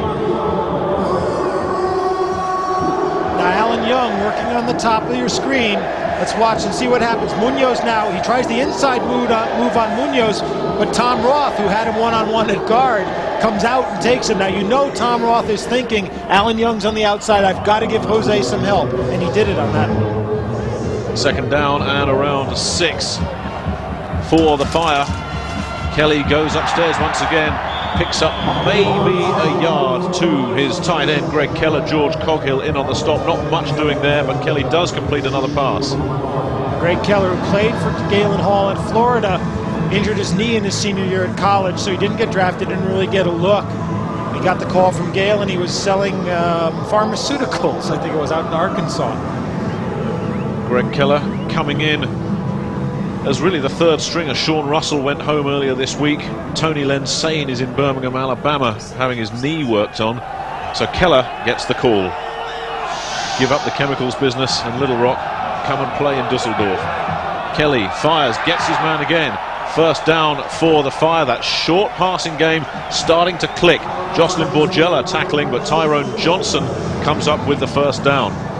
And you'll watch how Kelly takes the short drop. He knows he's got to get rid of the ball quickly. 5-step drop and the turnaround pattern, and they give him the spot where he went up and came down, which makes it a first down.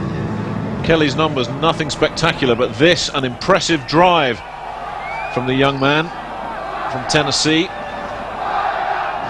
They show blitz and a timeout called by Kelly. Play clock down to 1. He didn't like the play he had. He didn't have time to change the play, so he had to call the timeout. So it's 20-3 in favour of Scotland, but Ryan knocking on the door. Will be back after this.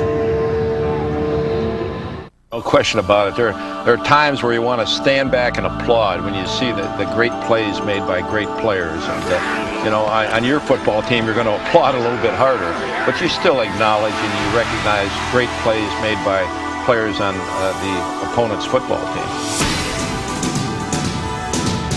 NFL Sunday Ticket, up to 13 NFL games each Sunday. To sign up, call DirecTV at 1-800-781-4DTV. Let there be football. Now that you've given her away, you'll always cherish the memories. You'll always remember the joy. And you'll never forget the bill. $220 for parsley? But hey, isn't that why you got Visa Gold in the first place? With all the purchase power to handle any occasion. Even the most precious. Visa Gold, it's everywhere you want to be. I hereby order you to serve 2 life sentences back to back. Behind the walls of Shawshank Prison, It's my wife! Don't you understand? It's my wife! Get her out! you can't stop a man from dreaming. There's something inside they can't touch. Sometimes you can't stop him at all.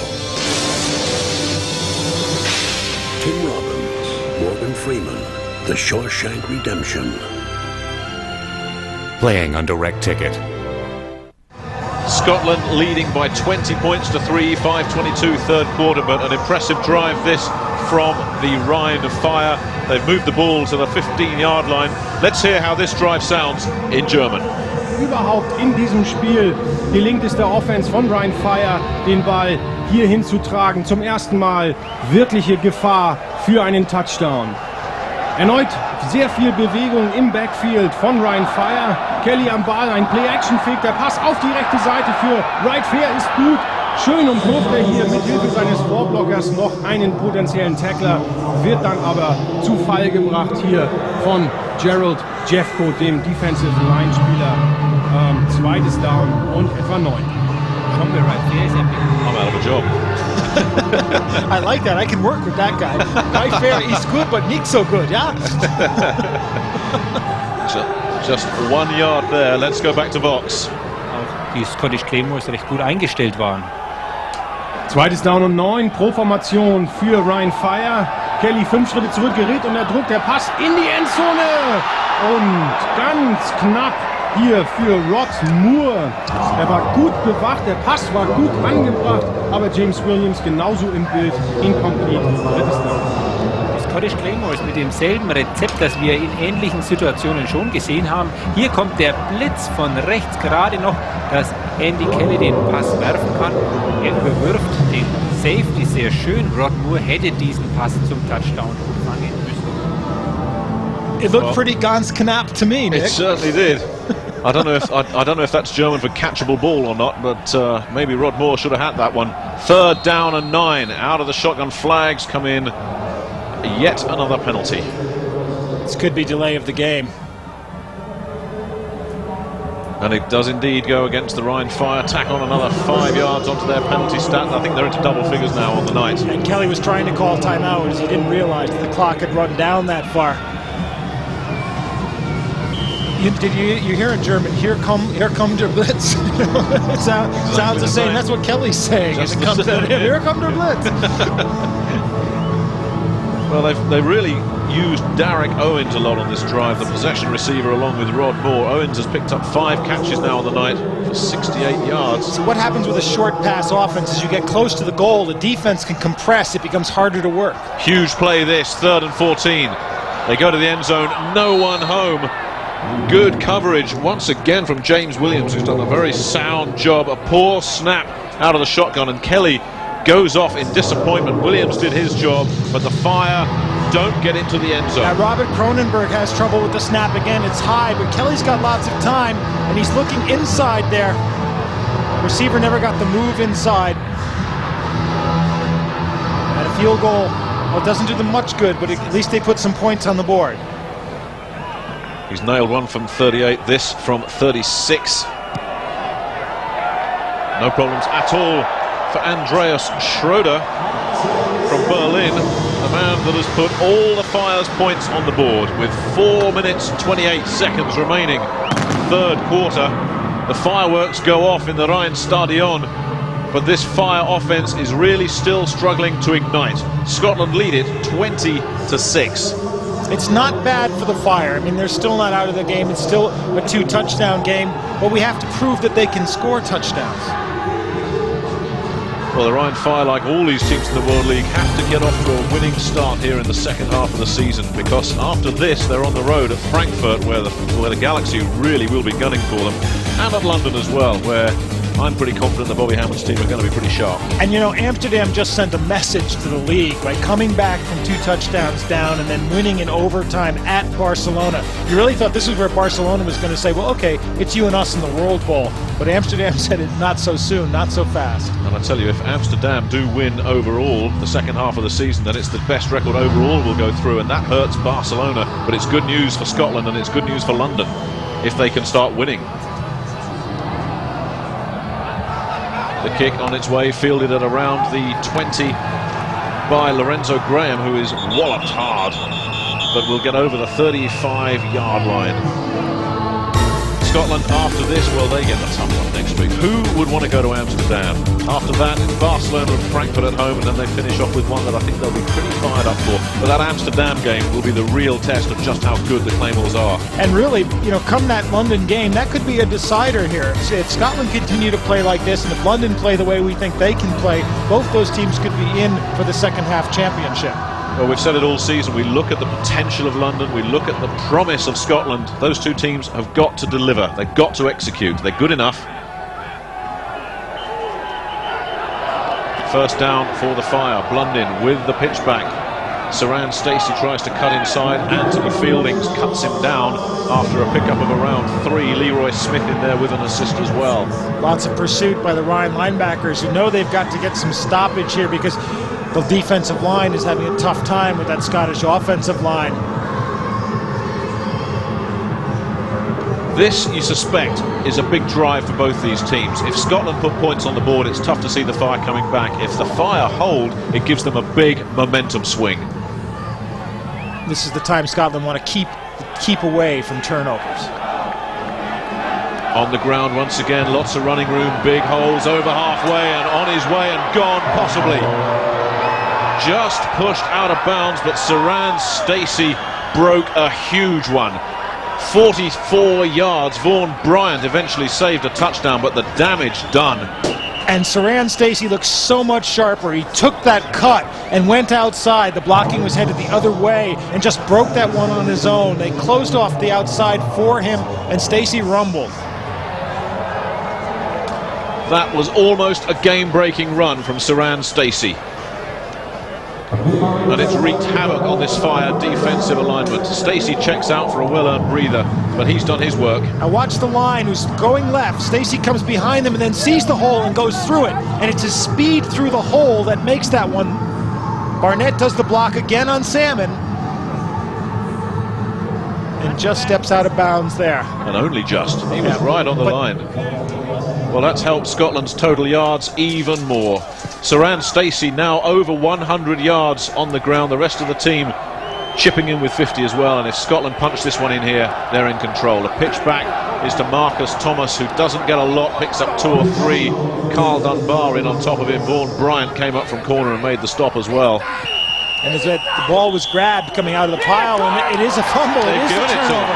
Well, did they get a break there, the Fire? And who's the man with the ball? It's Carl Dunbar. What a momentum swing that is. Everything going the Fire's way after the Claymore's way after the big run. But now the Fire have stopped the threat and they have the ball. And we said they wanted to avoid the turnovers. You said that was the game-breaking play right there. It was going to take all the air out of the Fire. All the air out of the Fire. And Carl Dunbar came up with the big play. Saw Jim Kreiner on the sideline there. Now Marcus Thomas, another good lead block. He cuts behind it. There's still some more drive, and the ball squibbles loose as he goes down. And you saw Carl Dunbar moving off the top of the pile to chase the ball.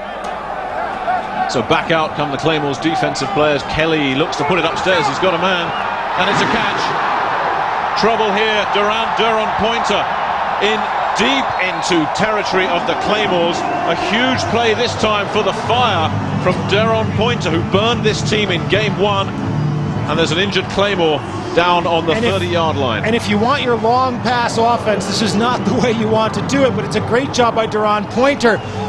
You'll watch Kelly's going to underthrow this ball considerably and hang it up in the air. Now watch Pointer. The defender doesn't see where the ball is. Pointer cuts inside of him, and then a great bit of running. Sander in the pursuit, good pursuit by him. He's taking an angle to cut him off downfield. But nice move by Pointer, moving inside of the defender. He took his eyes off the ball. Looked like Seaman in goal for Arsenal there. And Duron Pointer is a happy man. Not so happy is Jocelyn Borgella, who is still down on the 30-yard line. But Duron Pointer, we talked about him being related in some way to the Pointer sisters. Mike Carlson still hasn't worked out exactly how. Now hang on. But he burned them in game 1. He's just burned them again. I had that one down in the first week, and you were saying it was impossible. He couldn't be the nephew of a Pointer sister, is what you said. Well, I said there could be a Pointer brother. yes, you've silenced me there. I have to admit. Good news for Jocelyn Borgella. He's up on his feet and walking off under his own steam. That's the good news. That play was the bad news. The play was indeed. Down at the 29-yard line. Just when Scotland were looking to put the game away, up comes a fumble, and then the Fire hit back with a big play. And that is how to make sure the momentum stays with you. What a swing around we've had in 3 plays. And James Williams had it covered, but then when the ball was so underthrown, Williams took his eyes off it. Pointer was able to cut inside him. So Andy Kelly continues to lead this Fire offense. Play action, puts it upstairs. He's got a flag comes in. It's a touchdown if it stands to Rod Moore, but there was a flag. A great bit of play calling.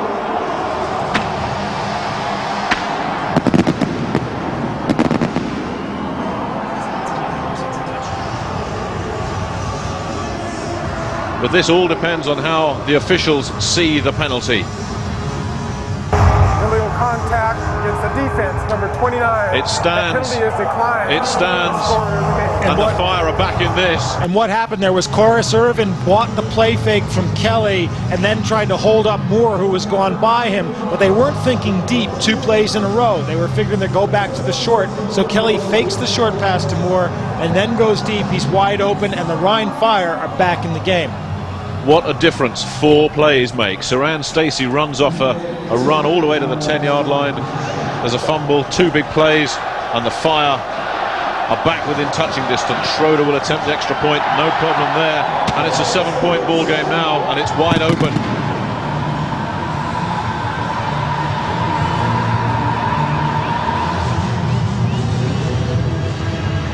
Now watch from the end zone angle. You can see how this play action develops.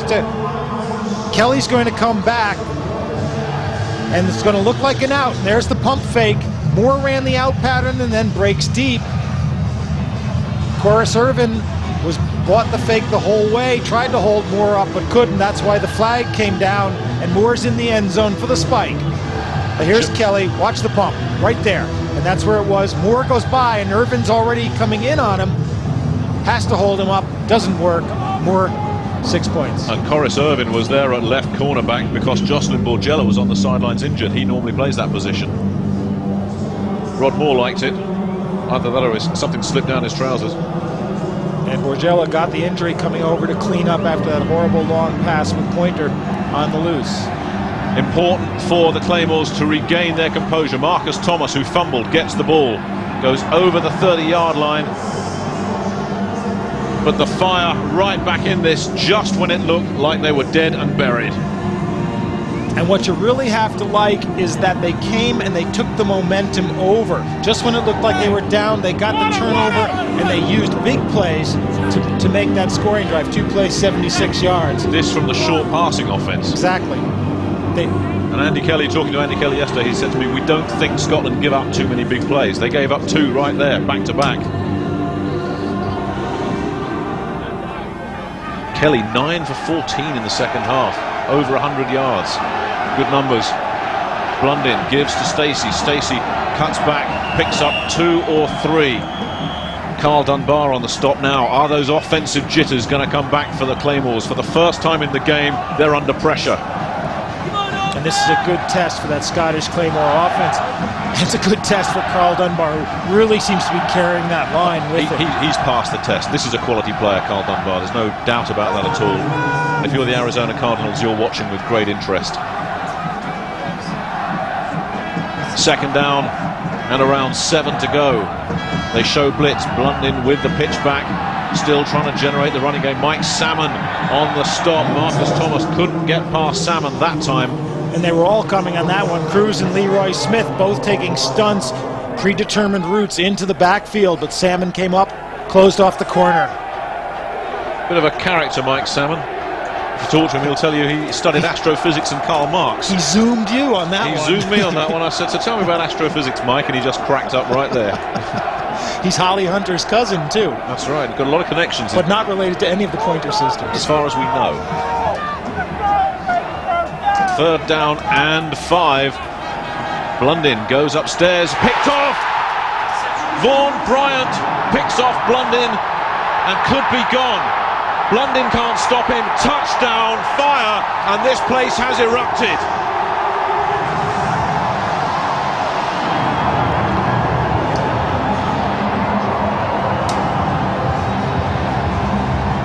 What a turnaround.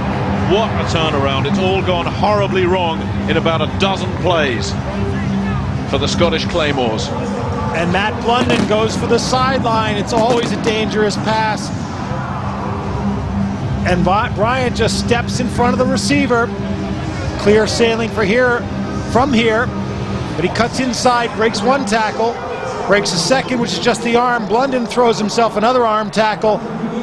And there's a good tackle, but it's right at the goal line. Too late. Vaughan Bryant has put the Fire back in the game. Andreas Schroeder can level it up, and does. We have ourselves a ball game with 38 seconds left in the third quarter. From being down and out 20-3 at half-time, the Fire have leveled it up, and it's big plays that have done it for them. Hell yeah, Mom! And when we talked to Doug Williams before the game, he said Matt London knows when he makes mistakes, when he throws the ball, puts it up, doesn't quite drill it into the receiver, doesn't watch where the defender is. That big from Vaughn Bryant, drafted by the Detroit Lions in 1994, and he's done some damage to Jim Kreiner now. It was all going so well. You think just a matter of 2 minutes ago in playing terms, they had a 14-point lead and they were at the 10-yard line.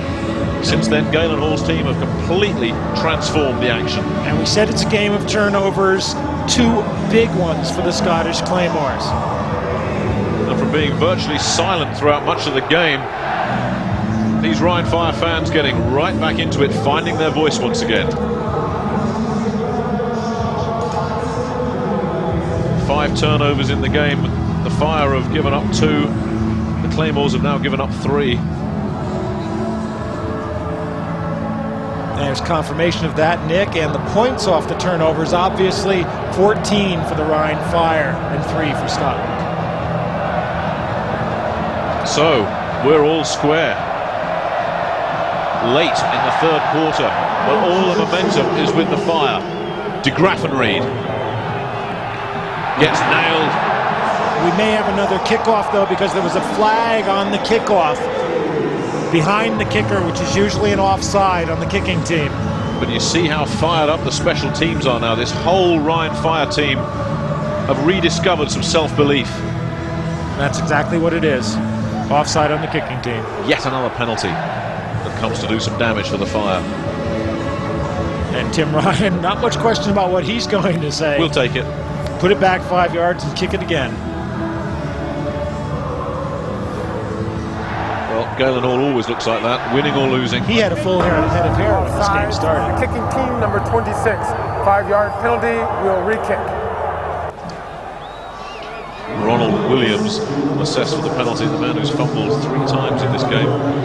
Not one for his highlights film, this game. Some days there isn't much that goes right for him. So Jim Kreiner takes a look at Arden Krzyzewski, who is going to see his first action for the Rhine Fire. I just want to give him a blow, Doug. Saran Stacey is back deep. They've taken De Graffenried off, and I think you heard Jim Kreiner's voice saying, I just want to give him a blow. Give him a bit of a rest, so he's fresh when he comes in as a receiver. The reason Krzyzewski's kicking is they think he's got a stronger foot, and they want to get the ball down deep. Yeah, the Fire have been penalised 11 times for 98 yards. If they could have eliminated that, they could have had this game by the scruff of the neck. Krzyzewski kicking to Stacey. And the atmosphere at the Rheinstadion really starting to build up. Some good blocks for Stacey. Can't quite get past the last man who was there, which was Don Stowers. If Stowers had missed that, there was trouble, but he came up big once again. And there was a nice wall for Stacey that he moved behind, and Stowers made a nice tackle to stop it, but they have much better field position than they did the first time around, so the penalty has helped them a lot. Now the question is, can they settle down and run their offense again? They've really dominated the game offensively until the last 2 minutes and really should have had more points than they did, more than 20 points. So Matt Blundin has got to regain his composure, put that interception out of his mind, and they go back to the ground game. Saran Stacey bulldozes his way up the middle, gets past Don Stowers. Terry Crews was in on that, but this is what Saran Stacey does so well, straight up the middle. And this is a big night for Saran.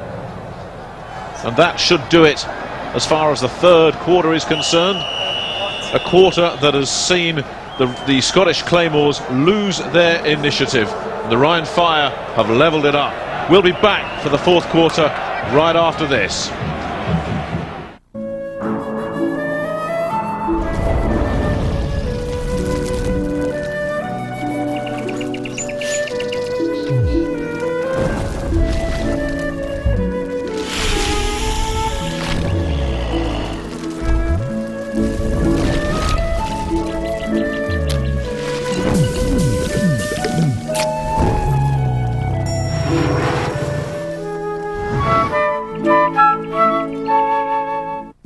This month on Direct Ticket, the choice is really yours when you pick the winners on 2 great specials. You've never seen anything like this before. Street fighters, martial artists, boxers, and wrestlers slug it out in the ultimate bruisathon, where you become the judge in the most dangerous arena on earth, the Fight Zone.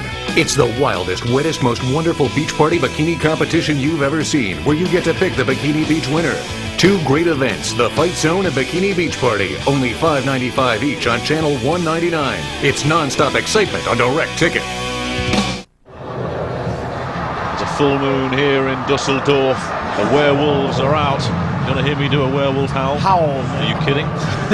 Werewolf. But Mike Carlson has a very interesting and pertinent stat to tell us about. Well, since we decided to put the German commentators on air in Britain, the Rhine Fire have outscored Scotland 17-0. I told you that was a dumb idea and you wouldn't listen. It wasn't my idea, and now we've got a game that's ganz knapp. Really close. Very close. Couldn't be closer. Tied up. Dwayne Chandler goes in motion. Second down and short.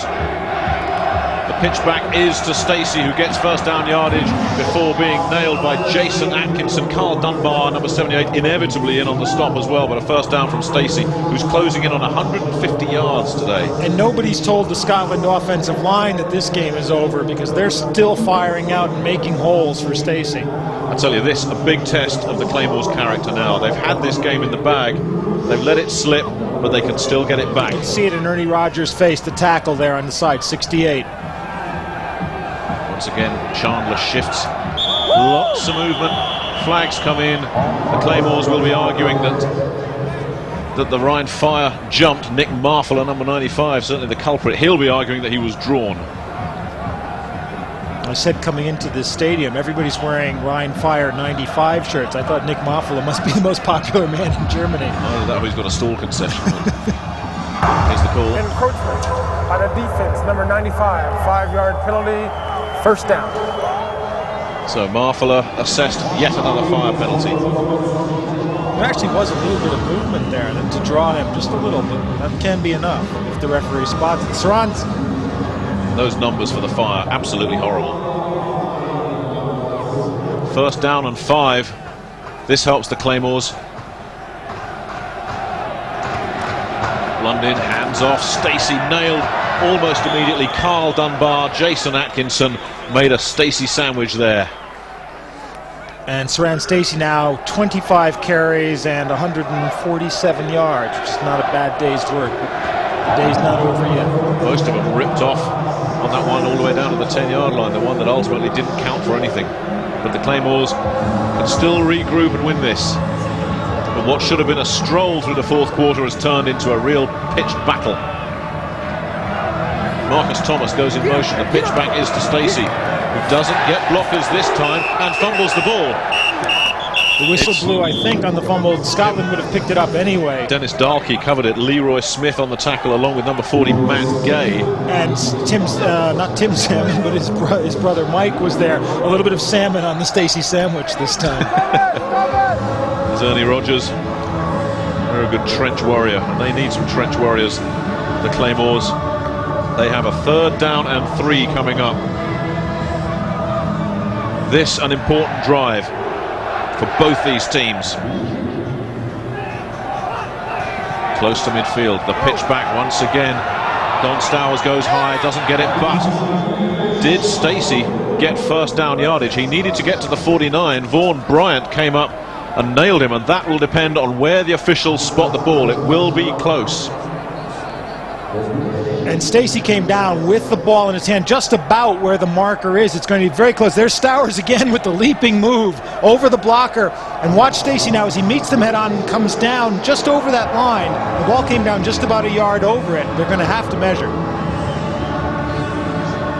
Well, they're actually measuring it, so while they do a measure, we will take a timeout. We'll be back after this. Abilities are on the sideline. If I want or need any information from up above, I can always get it from my assistant coach on the sideline that's got a headset on. But when I go into a game, I want to be totally prepared on each and every situation that I'm confronted with, and I don't want interference or listening to what somebody else thinks. NFL Sunday Ticket. Up to 13 NFL games each Sunday. To sign up, call DirecTV at 1-800-781-4DTV. Let there be football. Hey, 49er fans. Your team just completed a record-breaking season. Player of the Year Steve Young and Jerry Rice paced the league's best offense, while Deion Sanders tightened up the D. Together, they won an unprecedented 5th Super Bowl. So, 49er fans, what do you do for an encore?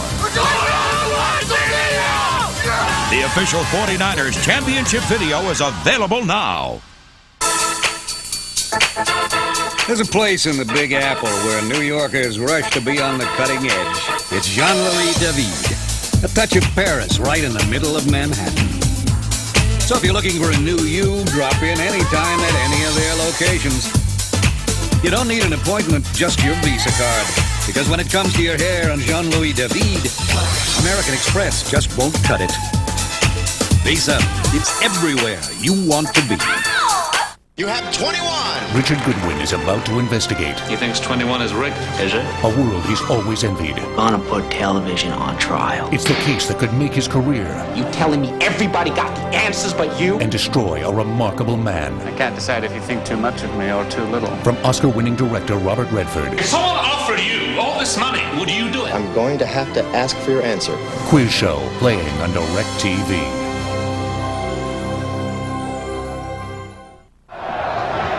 Welcome back. The Fire didn't make it.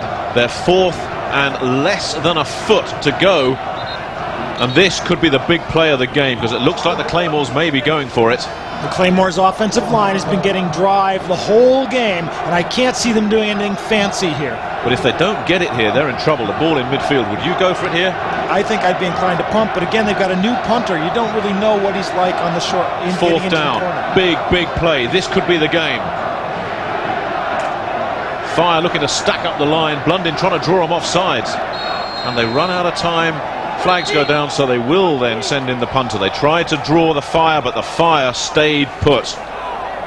And that I don't really like as a call. If you can't draw them offside, now you're going to punt. Okay, you went in maybe punting anyway, but you were out. I don't see that. You either go for it or you don't go for it. That's my feeling. If you don't have enough confidence in your offense to get a foot, which is all we were talking about. Well, see, I don't argue with the punting call because I like the idea of pinning the Fire back there, stuffing them, and then getting the ball back with a chance for a good punt return. Sean Conley will handle punting chores. And it's fielded. It's a short kick and fielded and nailed just over the 30-yard line. And there's some more pushing and shoving going on down off the ball. And that's just what they didn't want. That's Junior Tagoy there. He was in a little bit of argy-bargy going on, but what you didn't want is a short punt, which gives them reasonable field position. You've lost all the momentum now. You've taken that penalty and the extra 5 yards and gotten the kick away almost for nothing. 20 minutes ago, these fans were silent, but the passing game of the Rhine Fire has woken them all up. And just look at that. There's the confirmation. 113 yards second half. Scotland have generated 1 yard through the air. That is a duck. Kelly looking for some more passing yards. Won't get an awful lot there. Tyrone Johnson was stopped by Jocelyn Borgella, now back out on the field. And a good tackle by Borgella because that was open field and a lot of room for Tyrone Johnson. I'm convinced that's the reason that second touchdown went in, because Borgella was off getting treatment. And smart play from the Fire to pick on the left cornerback position with Borgella out of there. 3 yards on the carry, on the pass rather, brings up 2nd down and 7. Kelly looking to pass once again. He goes outside. He's got Derek Owens, who's got a 1st down on the Fire on the move. James Williams beaten on the coverage. And Kelly's throwing the ball with a lot more authority now on those out patterns where you have to deliver it quickly and accurately or else it's going to be picked off, as we saw. And look at his numbers. Look at the difference between those two halves performances. Second half numbers, that's good throwing. And he took some heat as well in that first half, but a young man with a lot of poise and composure and showing it tonight. He got away with that one bad pass that went for a big gain and it turned his game around. Greg Keller, the tight end, switches to the right side of the line. They go on the ground, which is a rarity for them. Ronald Williams stacked up, but hanging on to the ball. Mark Sander, the first man there. Which is a rarity for him. I'll introduce you to him after the game. But he has had a rough night. Comes away shaking his head. See, and now they've run 3 plays and they're just about back at the spot where they would have had the ball if Scotland hadn't made the 4th and inches. Fans getting into it. Couple of yards on the play to Williams. Keller again switches sides. Sander switches over to go with him. Kelly fumbles the ball. In fact, doesn't fumble the ball, fakes it off. Alan Young makes the stop on Seanbay right fair, but all sorts of movement in the backfield there for the Fire. And if that was a fake, it's one of the greatest fakes I've ever seen. I've never seen anything quite like it. Where you fake the fumble to draw. Let's take a look at that from the side angle where we get a good view of what Andy Kelly does. No, he drops the ball. He did drop it. And then it comes through and Seanbay right fair fields it as on the ground. They got a nice job by him. Good reactions by Seanbay. I saw the fumble and then Seanbay right fair had the ball. It was like, what happened there? Out of the shotgun. Kelly fires, goes to Derek Owens, who can't quite get it. It's broken up by James Williams that time, but that was close again. And they're going to Owens more often than any of their other receivers. And this is what happens when you depend on those patterns, just the same way that you can break them occasionally if you don't complete them. If something goes wrong, is what's happened here. Good reaction by J-Dub. And just enough covering of the arm so that he can't pull the catch in. Andy Kelly punting. Stacey back deep. So the defense holds firm for the Scottish Claymores. And a fake. And it's gone to Seanbay right fair, who's got first down yardage. And that's the advantage of having a quarterback in at punter, and the drive stays alive.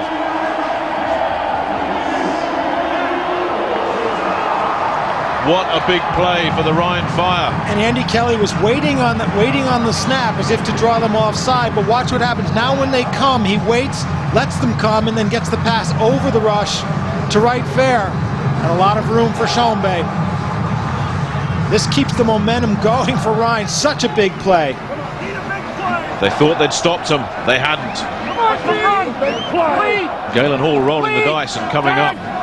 Seanbay right fair, not getting a lot on the ground. This fella, the first player taken in the World League draft, nailed there by Troy Ridgely. But not much for Seanbay on the ground in this short passing offense of the Rhine Fire.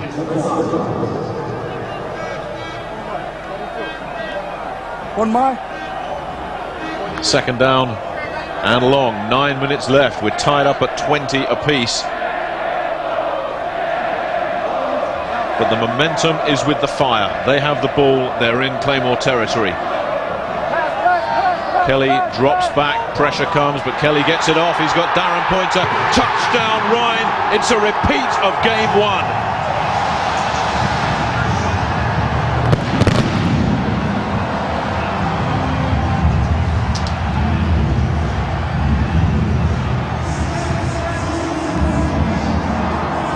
And the key to that play was Andy Kelly standing in against the rush. Then all he has to do is put the ball up because he sees that Darren Pointer has enough room to get open. He stands in, he just floats it up, but Pointer's got this man beat, can run under the ball, and it's a touchdown. And Andy Kelly on the fake punt has put Rhine in the position to now take a 1-touchdown lead, and what a comeback by the Rhine Fire. You think the Claymores aren't sick of the sight of Darren Pointer? Andreas Schroeder will attempt the extra point, and it's all going Rhine's way now. 27-20 after trailing 17-3 and 20-3 in the third quarter. We'll be back after this. You have to have the talent. You've got to have the size, the speed, the talent to compete. The thing that you really can't measure is the heart.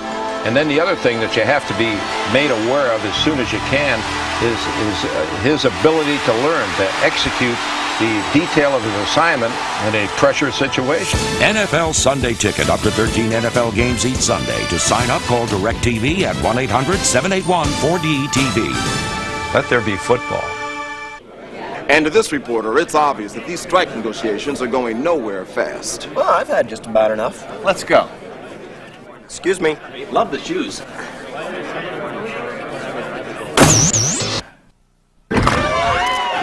were we thinking? After you. No, after you. Life is good. When you've got the great taste of an ice-cold Miller Lite, life is good. Our work here's done. Play ball. Word is, you're the best. Sylvester Stallone. You think the killing is gonna make everything all right? Sharon Stone. Little Danger never killed anybody. I'm sorry. Should I have knocked? James Woods. Eric Roberts. Waste him. And Rod Steiger. I give the orders. In the most explosive movie you'll see this year. I'm breathless with anticipation. The Specialist. Playing on DirecTV.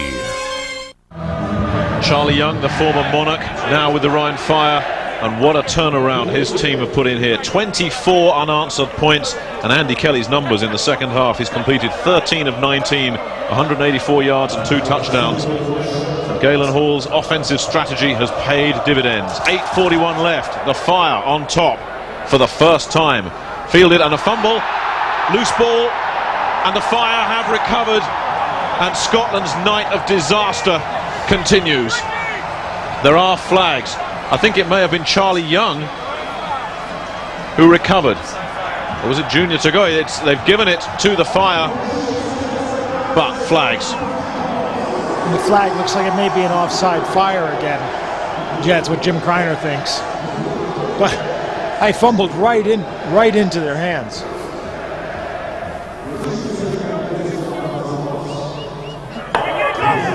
Offside by the kicking team.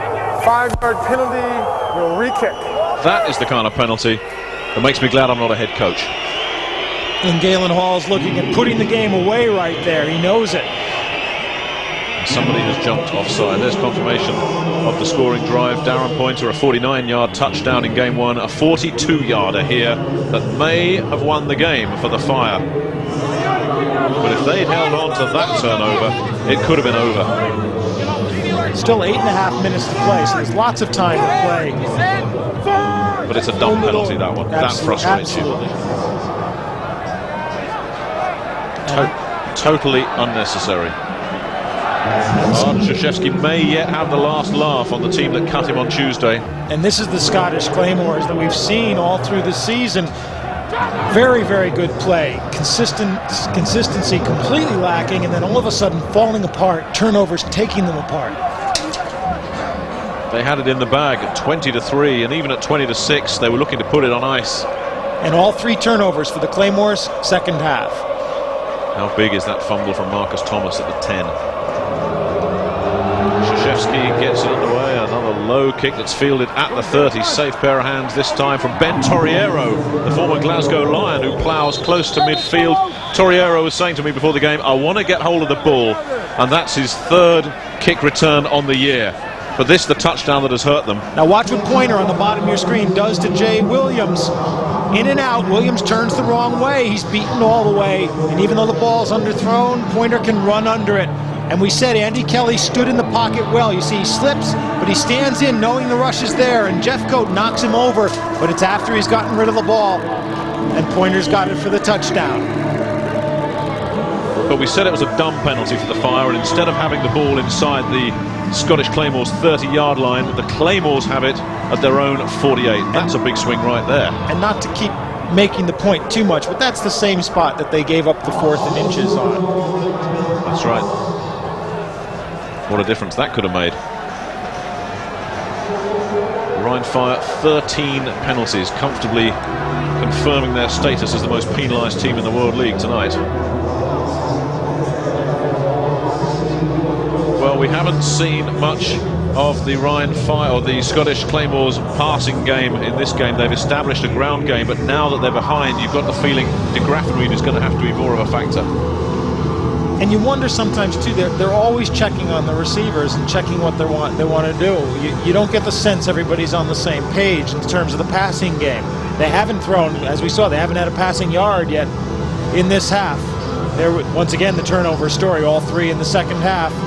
The Rhine Fire, 2 in the first half, cost them only 3 points. They were lucky in that sense. They couldn't get their own offense going, but they didn't hand too much to Scotland. I know we keep banging on about it, but you can't overstress the point. When you turn the ball over, you can't score, you can't win.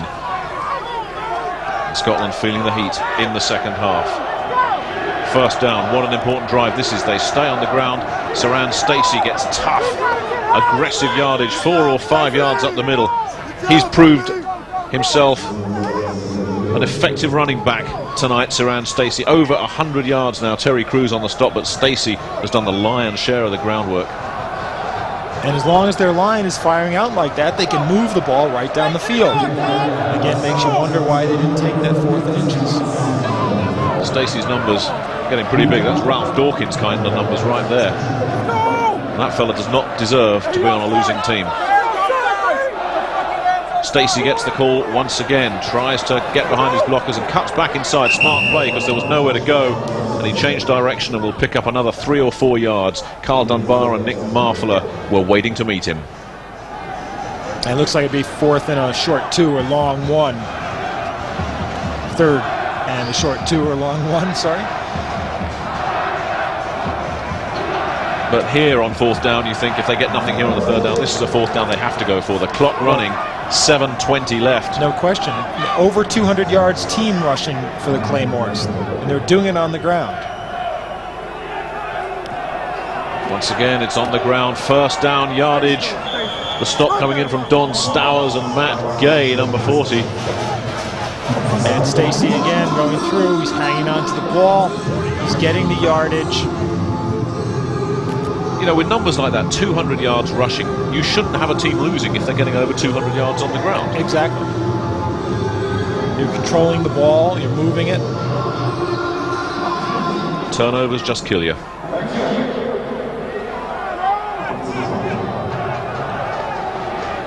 First down at the 40. Blundin drops back to pass. And he's got his man complete this time. Terry Crews and Mike Salmon were over there, but a pickup of around 6 yards on the reception to Lee Harris. And you sense some sort of sigh of relief from Matt Blundin to complete a pass in this half. 4 yards. But good to see Matt Blundin exercising his arm.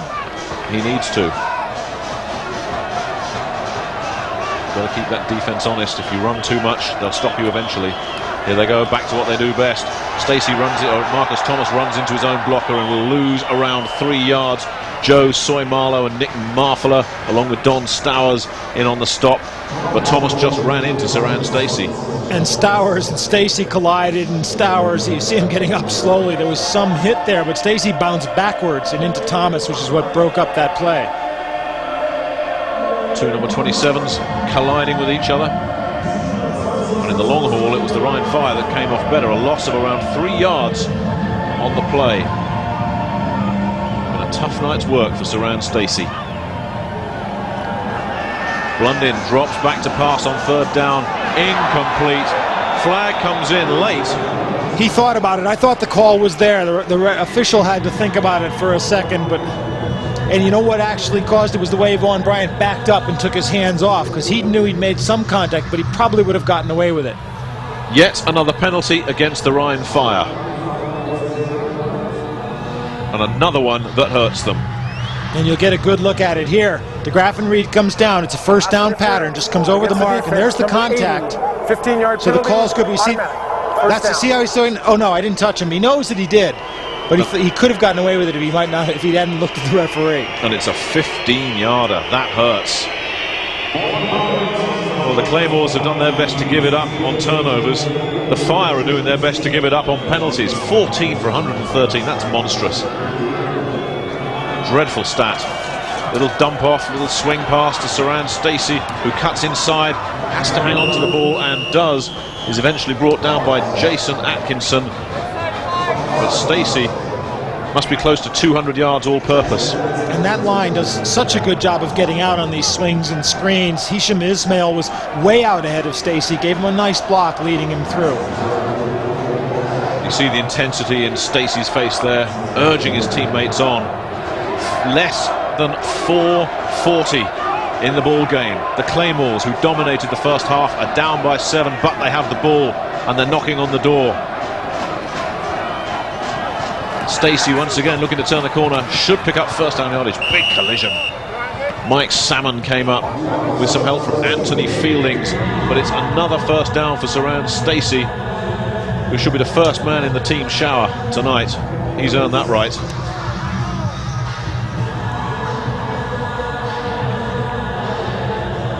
And it's going to be interesting if they can punch it in here. You've got the option of the two-point conversion, of course, but what they'll probably do is tie the ball game up, and then Ryan's going to have another possession. You think that would be the sensible thing to do? The way this game is gone. First down at the 12. Once again, the handoff up the middle goes you-know-who. Anthony Fielding's in on the stop, and a pickup of around 4 more for Stacey.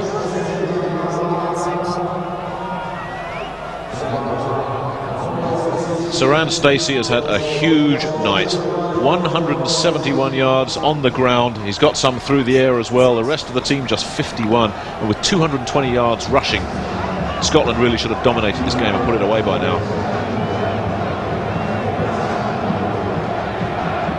Dwayne Chandler switches to the left side of the line.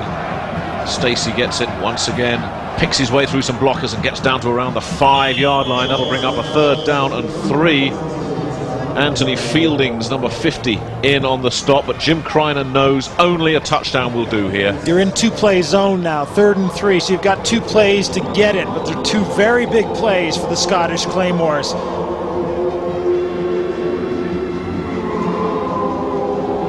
This is play action time right here. You're thinking Stacey left, Stacey right.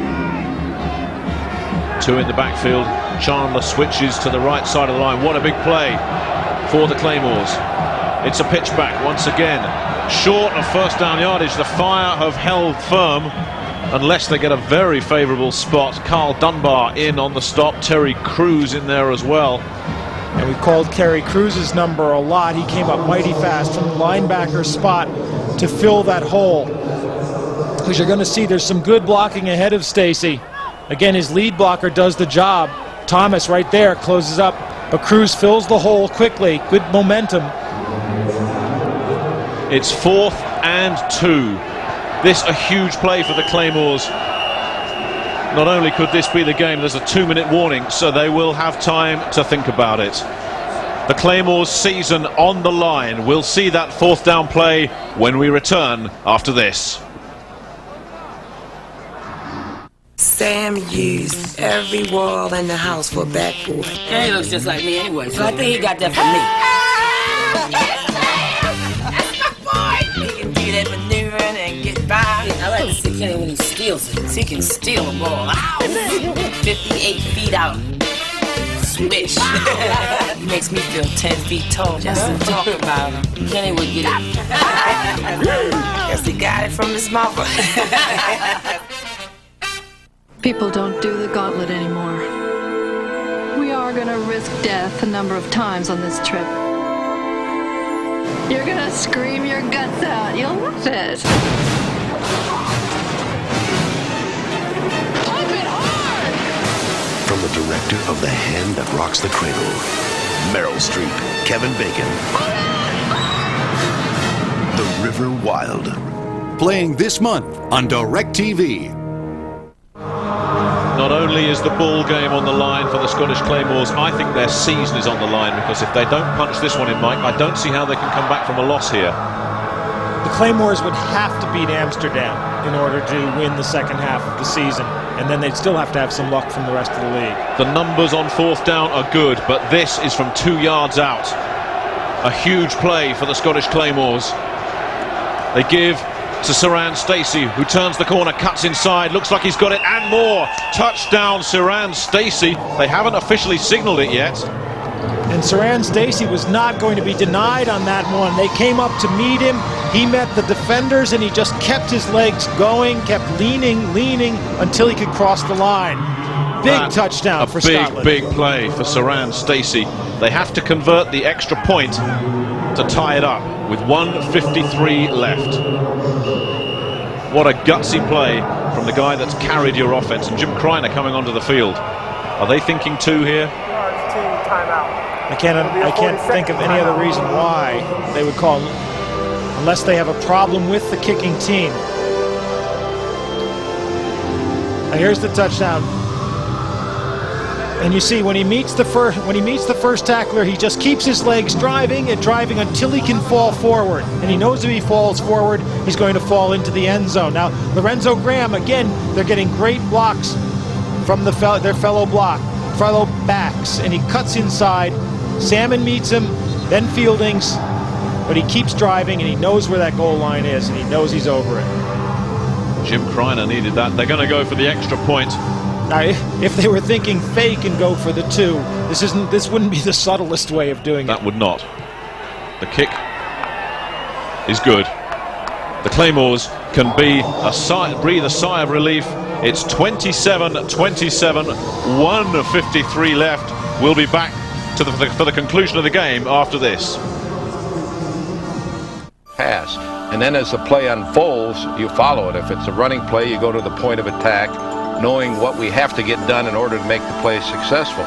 If it's a pass play, as the quarterback goes back, then I immediately transfer my attention to the coverage down the field, because the coverage then dictates what the quarterback does with the football. NFL Sunday Ticket. Up to 13 NFL games each Sunday. To sign up, call DirecTV at 1-800-781-4DTV. Let there be football. All right, here's what we've got. We're being bombed. I've come here to create a new country for you called chaos, and a new government called anarchy. His name's Ryan Garrity. According to the report, the guy can build bombs out of biscuit.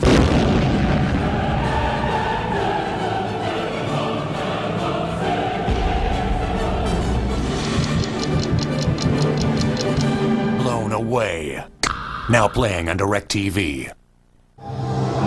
So we're all tied up at 27 apiece, 1:53 left. And if you're just joined Sky and you're waiting for the golf, just bear with us. We're going to stay with this one to the finish. The golf will come on immediately afterwards. Still plenty to play for here.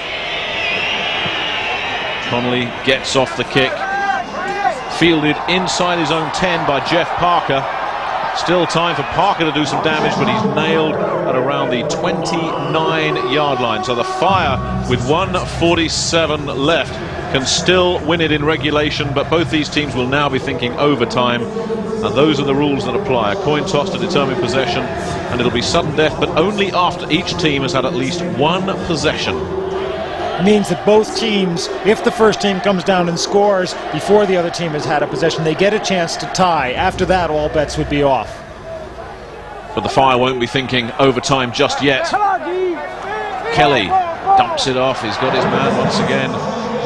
Jay Hillman taken out of bounds after a pickup of around 6. The big blocking fullback, whose name we haven't called so far in the game, but coming in late on. Mark Sander on the stop. I think it's really his first touch of the ball. He's only been in blocking situations, but we said in the game we did earlier in the season, he's a heady player, and he took that one out of bounds to stop the clock. Each team only has one timeout left.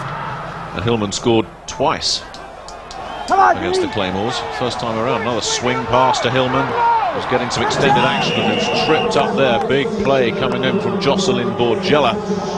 And they actually lose a couple on that one, and that makes it a big play because now you've got third. Instead of the third and a couple, you've got third and about 6. It's become a mental battle as much as anything now. Who wants it the most? And the thing is, both these teams desperate for the win.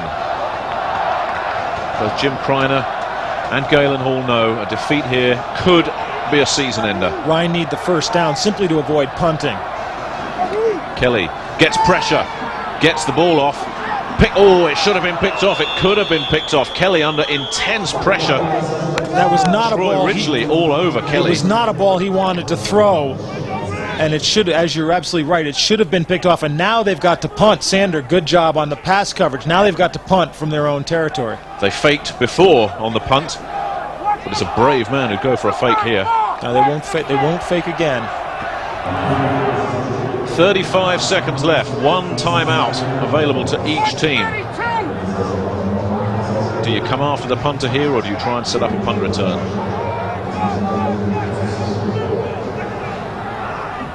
Now's the time for the Claymores to break one on special teams. High snap. Kelly gets off a poor kick that will drop midfield. Takes a nice bounce as far as the Fire are concerned and is downed at the 39-yard line. The clock stops with 24 seconds remaining. And they'll take that punt because there was no chance of a return, which is probably what would have hurt you more at that point. Now 24 seconds. You're Scotland. Do you put the ball in the air, or do you just run it out and take your chances in the overtime? With my offensive line playing the way it is, I know what I'd do. Particularly when you're basically a running team. One timeout apiece, there's confirmation of that.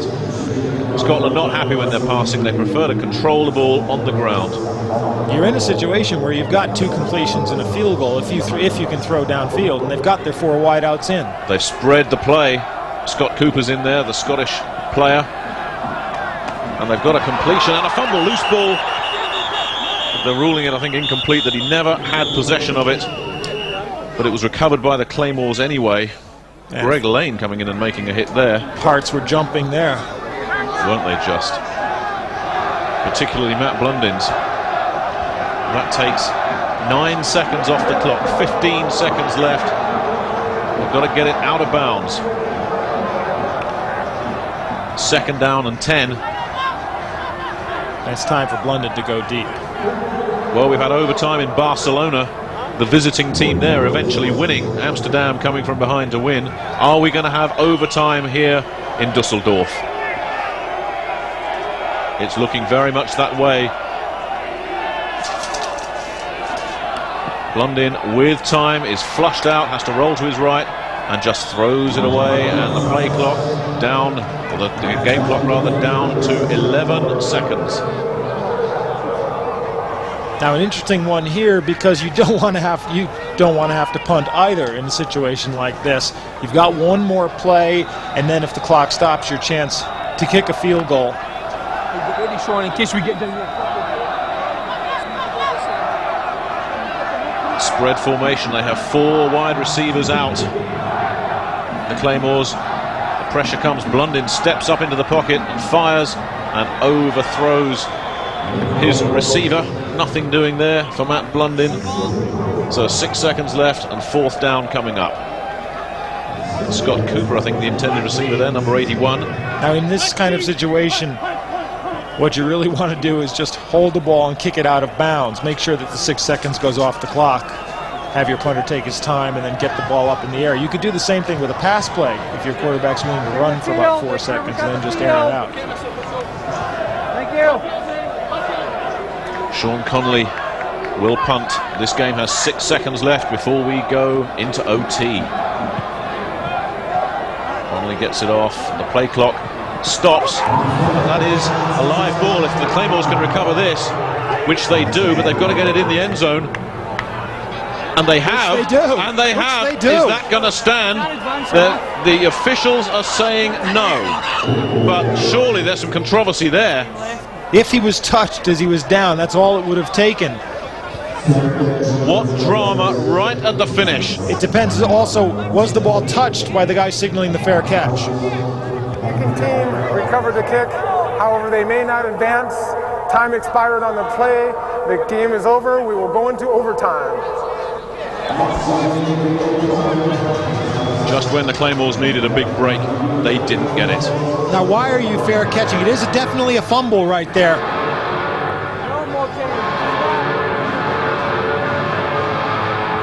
And they simply can't advance on the fumbled punt, is what the referee is saying. Lorenzo Graham picks it up and takes it in. But now the question is, why are you trying to fair catch this ball?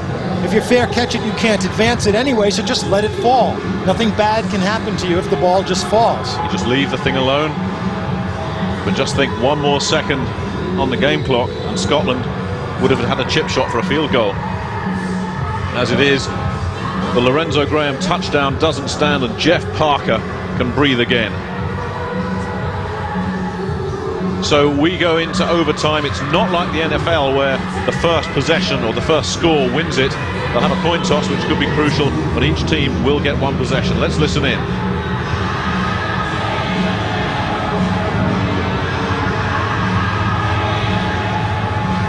The official hasn't turned his mic on, unfortunately. Well, what he's saying is, I have a coin here, and it's got a head and a tail, and Scotland has won the toss. Carl Dunbar, the defensive captain for the Ryan Fire out there. So This game of drama and excitement, which the Claymores had won. Then the Fire came back and looked like they'd controlled, only to see the Claymores come back and level it up. Then we had that drama in the corner of the end zone as time expired. So we're into overtime. And who's your money on now? Well, Scotland have moved the ball better and more consistently. It's simply a turnover situation, and you always think that something bad is going to happen, but I keep calling them to win the games. They keep breaking my heart that way. I can't call them to win the overtime. Well, everything at stake for all 6 teams in the World League, because they know that the team with the best record in the second half of the season will go to the World Bowl. Barcelona have got off to a bad one. They were hurt in overtime by the Amsterdam Admirals. But Frankfurt, London, Rhine and the Claymores all know that if they can get off to a winning start here, they can start seriously dreaming about meeting the Admirals in the World Bowl. And absolutely crucial for the Claymores, because if the Admirals come up with the best record in the second half of the season, then it goes to this team with the second best record overall. The Claymores 1-4 on the first half would have no chance of that. Their only chance is to win this second half. They have to go 5-0 or 4-1, losing to Amsterdam at the very least. There's one of the heroes for the Fire, Carl Dunbar. This is where you need a good special teams play. Andy Kelly has had an impressive evening. 21 of 38 for 251 yards. You think he may have moved ahead of Gino Toretta on the depth chart? It's quite possible, yes. Sometimes that happens. You step up your game when you have to.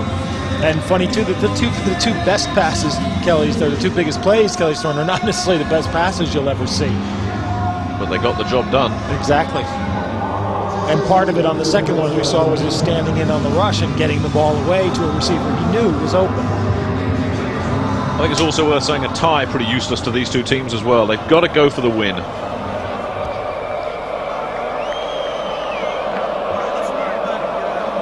And the ball falls off its tee just as Arden Krzyzewski was ready to kick off. Alan de Graffenried is back deep. So too is Marcus Thomas and Lorenzo Graham. Krzyzewski, who would dearly love to put one over on his former teammates. He was a Claymore until 5 days ago.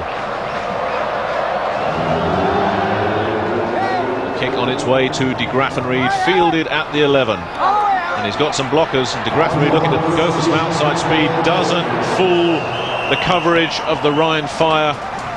They're going to have to do it the hard way, the Claymores. And it was Ronald Williams, number 26, who came up with a big special team stop there. A fellow who's had a rough night trying to atone for some of those earlier errors. It was his 2 fumbles early on that set the tone for the first half, which Scotland dominated. And you talked about Andy Kelly's numbers on the other side. Matt Blunden, 8 of 18, 59 yards and 1 interception. But when you're over 200 yards on the ground, you don't need to pass.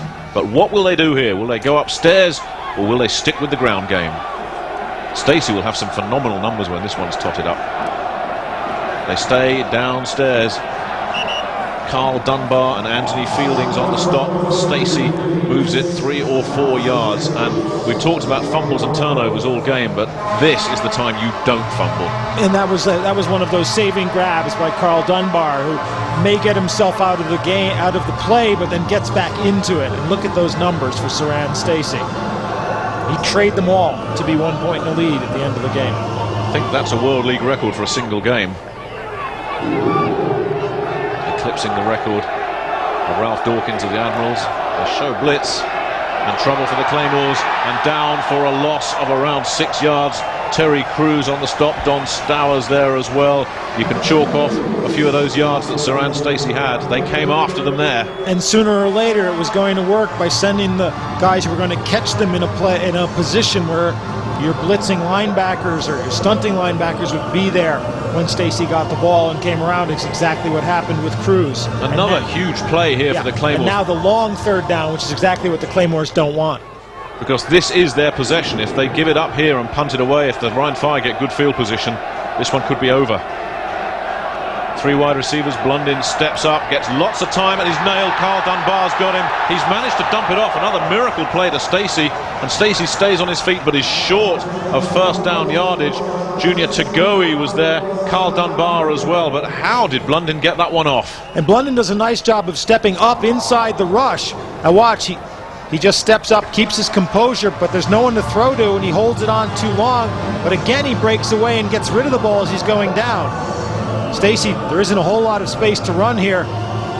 Good job of pursuit. But the punting unit comes on for the Scottish Claymores. They've had their first possession.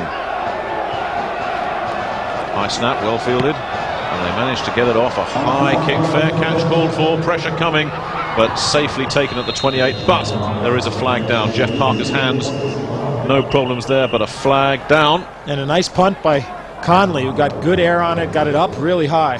They'll be pleased with that acquisition. Sean Conley really seems to have solidified that position. It's against the Fire. And that's a big break for Scotland. The Fire's penalty stats 5 yards. are grim. 5 yards will put them back to a first down.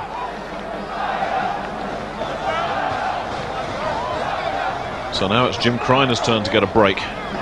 And penalties, as much as turnovers are killing Scotland, penalties are killing the Rhine Fire. Well, Mike Carey will identify the culprit for us. Offside on the defense, number 40. It's a 5-yard penalty. That measurement gives a first down. And that's Matt Gay, the strong safety, who will be keeping a fairly low profile at the moment, I would think. That is a very critical penalty right there.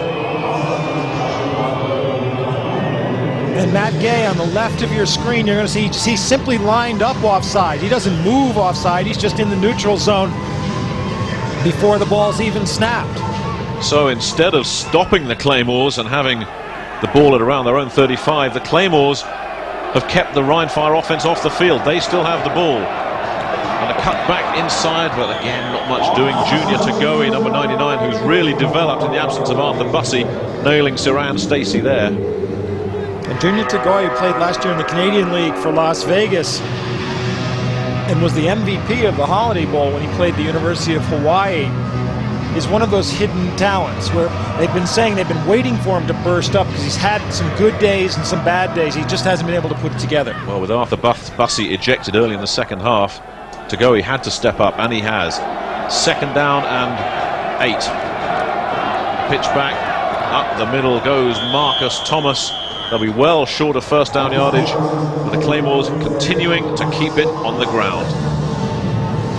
And it's getting in an awkward situation now because that play really wasn't going to fool anybody, least of all Carl Dunbar, who's down the bottom of the pile, Galen.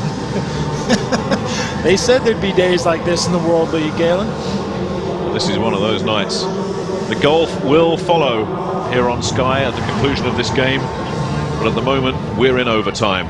The Fire and the Claymores locked together at 27 apiece. Third down. Once again, Blundin drops back to pass and doesn't throw a very good pass at all. He was looking for De Graffenried. Vaughan Bryant had the coverage. Blundin did get hit, but that had ominous overtones of the interception. Two things happened there. One was Blundin got hit, and the other was he saw the defensive back coming as he was about to let it go, and he threw it away from the defensive back, which also meant it was away from the receiver. And it was Junior Tagoe, number 99, that made the hit. He's the man. He is at the moment. So out he comes again. Sean Conley. Jeff Parker stands and waits at his own 23-yard line. The Claymores have had their possession, and Conley fumbles and is in trouble and is down, and this is a disaster for the Claymores. The Rhine Fire take over at the 15-yard line, and it was Andreas Motzkus, number 21, on the recovery, one of the German players. And it's the bad snap that made that, and then Conley of two minds of what to do. First he wants to get rid of the kick, then he tries to throw it, but he can't actually get his passing motion going. Actually, the snap's not bad at all. I take that back. He just drops it. Now he picks it up. He thinks about now he should be throwing the ball. Now's the time to do it. But he can't get it away. He can't get it away. See, he drops it. He's stepping ahead of himself as he starts the punt. Now he moves. Now he's got to throw it. He tries to get set. and he just can't get the arm into the passing motion. Up the middle goes Sean Bay, right fair. He's in. Touchdown. They put it in the books. This one is over.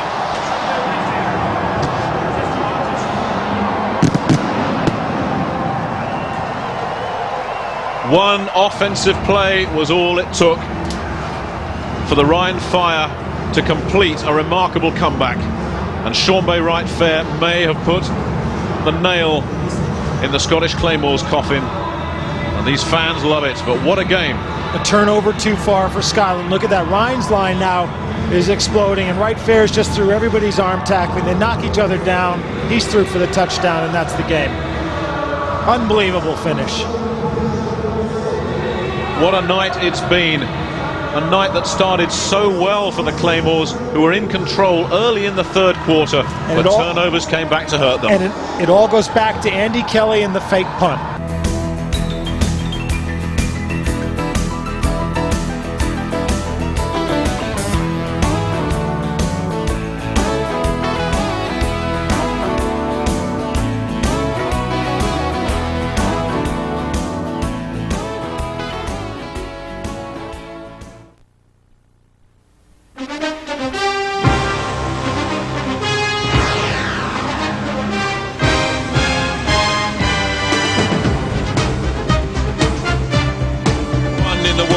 Saw the Frankfurt Galaxy rip the London Monarchs. The man doing the damage, Kevin Williams, setting a World League record with a 76-yard touchdown run. That led the way to a 45-22 rout. Tonight, revenge is in the air as the London Monarchs look to turn back the clock and get back to winning ways at the expense of the Frankfurt Galaxy. We're in White Hart Lane for the action. Joining me in the commentary box as ever, Mike Carlson. And Mike, we talked to the London Monarchs before the game. They know they have to win this one. They talk about it being a pressure game. Big game for both teams, 2-3 record. Bobby Hammond is going to come out at some point in this game and open it up to the wide receivers, 3 wideouts, 4 wideouts. If they do that, London can win this game. You like Frankfurt? I like the look of Frankfurt, and I think Ernie Stortner has got them fired up and ready for the action. They've beaten Barcelona, they've come close in other matches as well. They've already beaten the Monarchs once, and I think out of that single back formation with Nate Bolton, they can do some damage against London's weakness, which is stopping the run. Tough break for the Monarchs because they haven't won a game yet at White Hart Lane. This could be the start of something big, and remember, the second half of the World League season, all bets are off. Back deep, Ronnie West, number 26, along with Steve Hutchinson, number 45, the British player. And we're underway. West fields at his own 9-yard line. Gets a block and falls and trips over to the 33-yard line. Good return from Ronnie West, who's having a good season there. He leads the league in returns. So Brad Johnson, an important night for him. And like we said, we can expect Brad Johnson to be able to air it out later on in this game. He's been well protected all season long, and he's going up against a team that hasn't sacked very often this season. So Johnson should be given the time he needs to do the damage. Single back straight away for the Monarchs, who go for 4 wide receivers. Brad Johnson on first down at the 33. They give to Tony Brooks, who plows his way past the 35 to around the 37-yard line. Mike Kerr, the defensive tackle, in on the stop. Tony Brooks, the single setback. As they go with a spread formation, Phil Bryant will join him in the backfield. Alan Allen and Larry Wallace, who really has come on as the season progresses, are the wideouts. Mike Titley, the big tight end. Frankfurt came as if it were a pass. It left room for Brooks to gain yardage on the run. Second down, Johnson with a lot of time fires over the head of Ronnie West. But Johnson shouldn't be able to complain about problems with protection. His offensive line, anchored by Mike Moody at right tackle from the Seattle Seahawks, has done a super job, and it's a very settled unit. The most improved player on the season, Chris Lundberg, at left tackle. Nobody writes about him, but he's done a superb job. Lundberg and Moody were great against Scotland last week with those 2 good Scottish defensive ends. Passing down on 3rd and 5. 5 defensive backs in for the Galaxy. Johnson steps up, looks, fires, gets Larry Wallace. First down, London. Cecil Doggett, number 22, pushed him out of bounds, but Wallace, as he so often does, got the first down. Larry Wallace, knowing where he is, just beyond the first down marker, where he's on the left of your screen. Johnson's looking left all the way. Wallace does the out. He's got the ball. Safe hands. First down, London. They're spreading the ball around. This is what we said they need to do. A first down for the London Monarchs at their own 46-yard line. Brooks the lone setback, and they give to Brooks, who turns back inside, cuts back against the grain and gets over midfield. Mike Kerr in again on the stop. Kerr having a busy night already. And Mike Kerr did a great job on Mike Moody one-on-one there, just holding him at the line, but Brooks moved off it. He's joined on the defensive front by David Wilkins, and run stopping up the middle, Don Reynolds and John Baker. There is a penalty marker down, and it looks like it may be going against the Frankfurt Galaxy. Indeed it is. Our official referee Larry Nemmers, an experienced NFL official, and that's moved it very close to first down yardage. So to give away play this one for the London Monarchs. The give is to Brooks, who plows up the middle, gets the first down and more, is eventually stopped. It went right up the middle at the bulk of the Frankfurt defensive line. Baker and Reynolds up the middle, and Smith came over to make the tackle, but good hole for Brooks, and he went right through it. So some changes in the Frankfurt defensive front. Don Reynolds comes back in place of David Wilkins. First down. And not much doing there for Brooks. He was nailed by Mike Kerr, along with Frank Messmer, one of the German players. The linebacking crew, Sean Smith and Nate Dingle on the outside, and the best name in the World League, Mike Stonebreaker, the middle linebacker. Good name for middle linebacker. And there he is, Mike Stonebreaker out of Notre Dame University. 4 years of NFL experience, and he's small for middle linebacker, but he's tough. Good smarts as well. Second down and 9, a passing down. Brooks the lone setback, 4 wide receivers. Johnson loads of time, looks for his man, got a man. First, no, it's incomplete. It was broken up. Larry Wallace almost had it. Cecil Doggett had the coverage. But a flag. No, it's incomplete. They're saying it's a completion. Well, that seemed to bounce out of there. And what they're saying is that it bounced out after Wallace hit the ground. He's on the right of your screen down the bottom when he catches this. It's into coverage. Safety comes over fast. He comes down with it, and then it bounces out. It's a good call. His knees were down. He was down. And once again, they pick on Cecil Doggett, who's the 5th defensive back, number 22. Brooks joined in the backfield by Phil Bryant on first and goal. Impressive start this. Brooks crashes inside the 5-yard line. Mike Stonebreaker could do nothing about that. Tom Cavallo, number 53, eventually making the stop. But the Monarchs have exploded on this opening drive. And there was running room for Brooks there. You'll see the middle. Watch the middle of the line there. On the pull, right behind the pulling guard. Bryant with a nice little block in the middle. Good yardage for Brooks. And it gets tough down here. Remember, only a 7-yard end zone as well. Brooks and Bryant in the backfield. Brooks gets the call once again.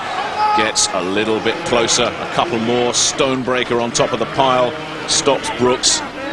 And with that short end zone, the 7-yard end zone, what it means is your pass patterns have to be cut off a lot shorter. It gives you fewer options to run against the defense. There you can see you can see the padding that's been put up to protect the players, because after the 7 yards, there's nothing but those pads. Third and goal from the 3. The Monarchs looking to go on top early. Brooks and Bryant in the backfield. Johnson drops back to throw. He fires, got a man. Touchdown, London. Phil Bryant gets his first touchdown of the year, and that was a neat catch.